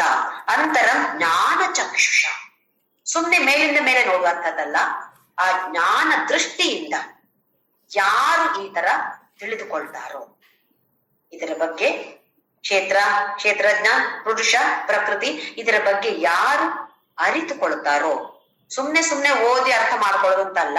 ಅಂದ್ರೆ ಇದು ಅಕಾಡೆಮಿಕ್ ನಾಲೆಡ್ಜಿಗೆ ಅಲ್ಲ, ನಾನೊಂದು ಸಿಲೆಬಸ್ ಕಂಪ್ಲೀಟ್ ಮಾಡೋದು, ನಂಗೆ 13 ಅಧ್ಯಾಯ ಕಂಪ್ಲೀಟ್ ಆಯ್ತು ಹೇಳ್ಕೊಳ್ಳೋದಕ್ಕಲ್ಲ. ಆ ಜ್ಞಾನ ಚಕ್ಷು ಬರ್ಬೇಕು. ಆ ಜ್ಞಾನ ಚಕ್ಷುವಿಂದ ಚಕ್ಷು ಅಂತ ಹೇಳಿದ್ರೆ ಕಣ್ಣು. ಯಾವ ದೃಷ್ಟಿಯಿಂದ ನೋಡ್ಬೇಕಾಗಿರೋದು? ಲೋಕದ ದೃಷ್ಟಿಯಿಂದ ನೋಡೋದು ಬೇಡ. ಈಗ ಜ್ಞಾನ ಪಡೆದುಕೊಂಡು ಆ ದೃಷ್ಟಿಯಿಂದ ನಾವು ಇದನ್ನ ಗಮನಿಸಿದಾಗ ಇದರ ವ್ಯತ್ಯಾಸ ಏನು ಅಂತ ನಮ್ಗೆ ಗೊತ್ತಾದಾಗ ಭೂತ ಪ್ರಕೃತಿ ಮೋಕ್ಷಂ ಚ ಏ ವಿದುರ್ಯಾಂತಿ ತೇ ಪರಂ, ಇದರಿಂದ ಪ್ರಕೃತಿಯಿಂದ ಮುಕ್ತವಾಗುವಂಥದ್ದು. ನಾವೀಗ ಏನ್ ಹೇಳ್ತೀವಿ, ಯಾರಾದ್ರೂ ಸತ್ತೋದ್ರೆ ಅವರಿಗೆ ಮೋಕ್ಷ ಸಿಕ್ಕಿದ್ದು, ಸತ್ತು ಹೋದ ನಂತರ ಮೋಕ್ಷ ಸಿಗೋದಿಲ್ಲ, ಇರುವಾಗ್ಲೇ ಮೋಕ್ಷ ಸಿಗುವಂಥದ್ದು. ಮೋಕ್ಷ ಅಂದ್ರೆ ಏನು? ರಾಗ ದ್ವೇಷದಿಂದ ಮುಕ್ತಿ ಪಡೆಯೋದೇ ಮೋಕ್ಷ. ನಾನು ನನ್ನದು ಅಂತ ಹೇಳುವ ಭಾವನೆ ಇಲ್ಲದೆ ಆಗುವಂತೆ ಇದು ಮೋಕ್ಷ. ಪುರುಷ ಪ್ರಕೃತಿ ಅಂದ್ರೆ ಏನು ಅಂತ ತಿಳಿದುಕೊಳ್ಳುವಂಥದ್ದು, ಈ ಜ್ಞಾನ ಬರುವಂಥದ್ದು, ಇದು ಮೋಕ್ಷ. ಹಾಗೆ ಇಲ್ಲಿ ಭೂತ ಪ್ರಕೃತಿ ಮೋಕ್ಷಂಚ, ಭೂತ ಪ್ರಕೃತಿ ಇಲ್ಲಿರುವಂತದ್ದೆಲ್ಲ ಪ್ರಕೃತಿಯಿಂದ ಬಂದಿದ್ದು. ಹಾಗಾಗಿ ನನಗೂ ಇದಕ್ಕೂ ಯಾವ ಕನೆಕ್ಷನೂ ಇಲ್ಲ, ನಾನು ಪುರುಷ. ಇದನ್ನ ಯಾರು ತಿಳಿದುಕೊಳ್ತಾರೋ ತೇ ವಿದುರ್ಯಾಂತಿ ತೇ ಪರಂ, ಅವರು ಪರಮ ಗತಿಯನ್ನ ಹೊಂದುತ್ತಾರೆ, ಪರಬ್ರಹ್ಮನೇ ಆಗ್ತಾರೆ, ನನ್ನನ್ನೇ ಹೊಂದುತ್ತಾರೆ. ಆ ಮಹಾತ್ಮರು ಪರಮಾತ್ಮನನ್ನೇ ಪಡಿತಾರೆ ಅಂತ ಭಗವಂತ ಅತ್ಯಂತ ಅದ್ಭುತವಾಗಿ ಈ 35 ಶ್ಲೋಕಗಳಲ್ಲಿ ಕ್ಷೇತ್ರಜ್ಞ ವಿಭಾಗ ಯೋಗ ಅಂತ ಹೇಳುವ ಸ್ವಲ್ಪ ಸೀರಿಯಸ್ ಆಗಿರುವಂತಹ ಗಂಭೀರವಾಗಿರುವ ಅಧ್ಯಾಯ ಇದು. ಆದ್ರೆ ನಮ್ಮನ್ನ ಆಳವಾಗಿ ಚಿಂತನೆ ಮಾಡುವಂತಹ ಪ್ರೇರೇಪಣೆಯನ್ನ ಈ ಅಧ್ಯಾಯ ಕೊಡತ್ತೆ ಅಂತ ನನ್ನ ಅಭಿಪ್ರಾಯ. ಭಕ್ತಿ ಯೋಗ ಇದನ್ನೆಲ್ಲ ನೋಡಿ ಆಯ್ತು, ಕರ್ಮಯೋಗ ಎಲ್ಲ ನೋಡಿ ಆಯ್ತು. ಅದರ ಬಗ್ಗೆ ಅರಿತುಕೊಂಡಾದ ಮೇಲೆ ಈ ಜ್ಞಾನ ಯೋಗ ಅಂತ ಹೇಳಿದ್ರೆ ಏನು? ಈ 6 ಅಧ್ಯಾಯಗಳು ಜ್ಞಾನ ಯೋಗದ ಬಗ್ಗೆ ನಮ್ಗೆ ತಿಳಿಸಿಕೊಡ್ತಾನೆ ಭಗವಂತ. ಇದು 6 ಅಧ್ಯಾಯಗಳಲ್ಲಿ ಇದು ಮೊದಲನೇ ಅಧ್ಯಾಯ. ಇದರಲ್ಲಿ ಗಂಭೀರವಾದ ಶ್ಲೋಕಗಳನ್ನ ಅತ್ಯಂತ ಅದ್ಭುತವಾಗಿ ತಿಳಿಸಿಕೊಟ್ಟು ಇನ್ನು ಮುಂದಕ್ಕೆ ಬೇರೆ ಬೇರೆ ಗುಣಗಳ ಬಗ್ಗೆ, ಯಾವ ತರದ ಗುಣತ್ರಯ ವಿಭಾಗ ಯೋಗ 14ನೇದು, ಯಾವುದೆಲ್ಲ ಗುಣಗಳಿವೆ ಅಂತ ಇದರ ಬಗ್ಗೆ, ಮತ್ತೆ ಈ ಪುರುಷ ಪ್ರಕೃತಿಯನ್ನೇ ಬೇಸಾಗಿ ಇಟ್ಟುಕೊಂಡು ಅದರ ಬಗ್ಗೆ ವಿಚಾರವನ್ನ ಹೇಳ್ತಿದ್ದಾನೆ ಭಗವಂತ. ಈ ಅಧ್ಯಾಯದ ಕೆಲವು ಶ್ಲೋಕಗಳನ್ನಾದರೂ ಆಳವಾಗಿ ಚಿಂತನೆ ಮಾಡಿ, ಚಿಂತಿಸಿ ಅಂತ ಹೇಳಿದ್ರೆ ವರಿ ಮಾಡಿ ಅಂತಲ್ಲ, ಚಿಂತನೆ ಮಾಡಿ ಎಲ್ಲರೂ ಕೂಡ ಸ್ವಲ್ಪವಾಗಿ ಆದ್ರೂ ಇಲ್ಲಿ ಭಗವಂತ ಕೊಟ್ಟಿರುವಂತಹ 20 ಜೀವನದ ಮೌಲ್ಯಗಳನ್ನ ಭಗವಂತ ವರ್ಣಿಸಿದ್ದಾನೆ, ಅದ್ಭುತವಾಗಿ ವರ್ಣಿಸಿದ್ದಾನೆ.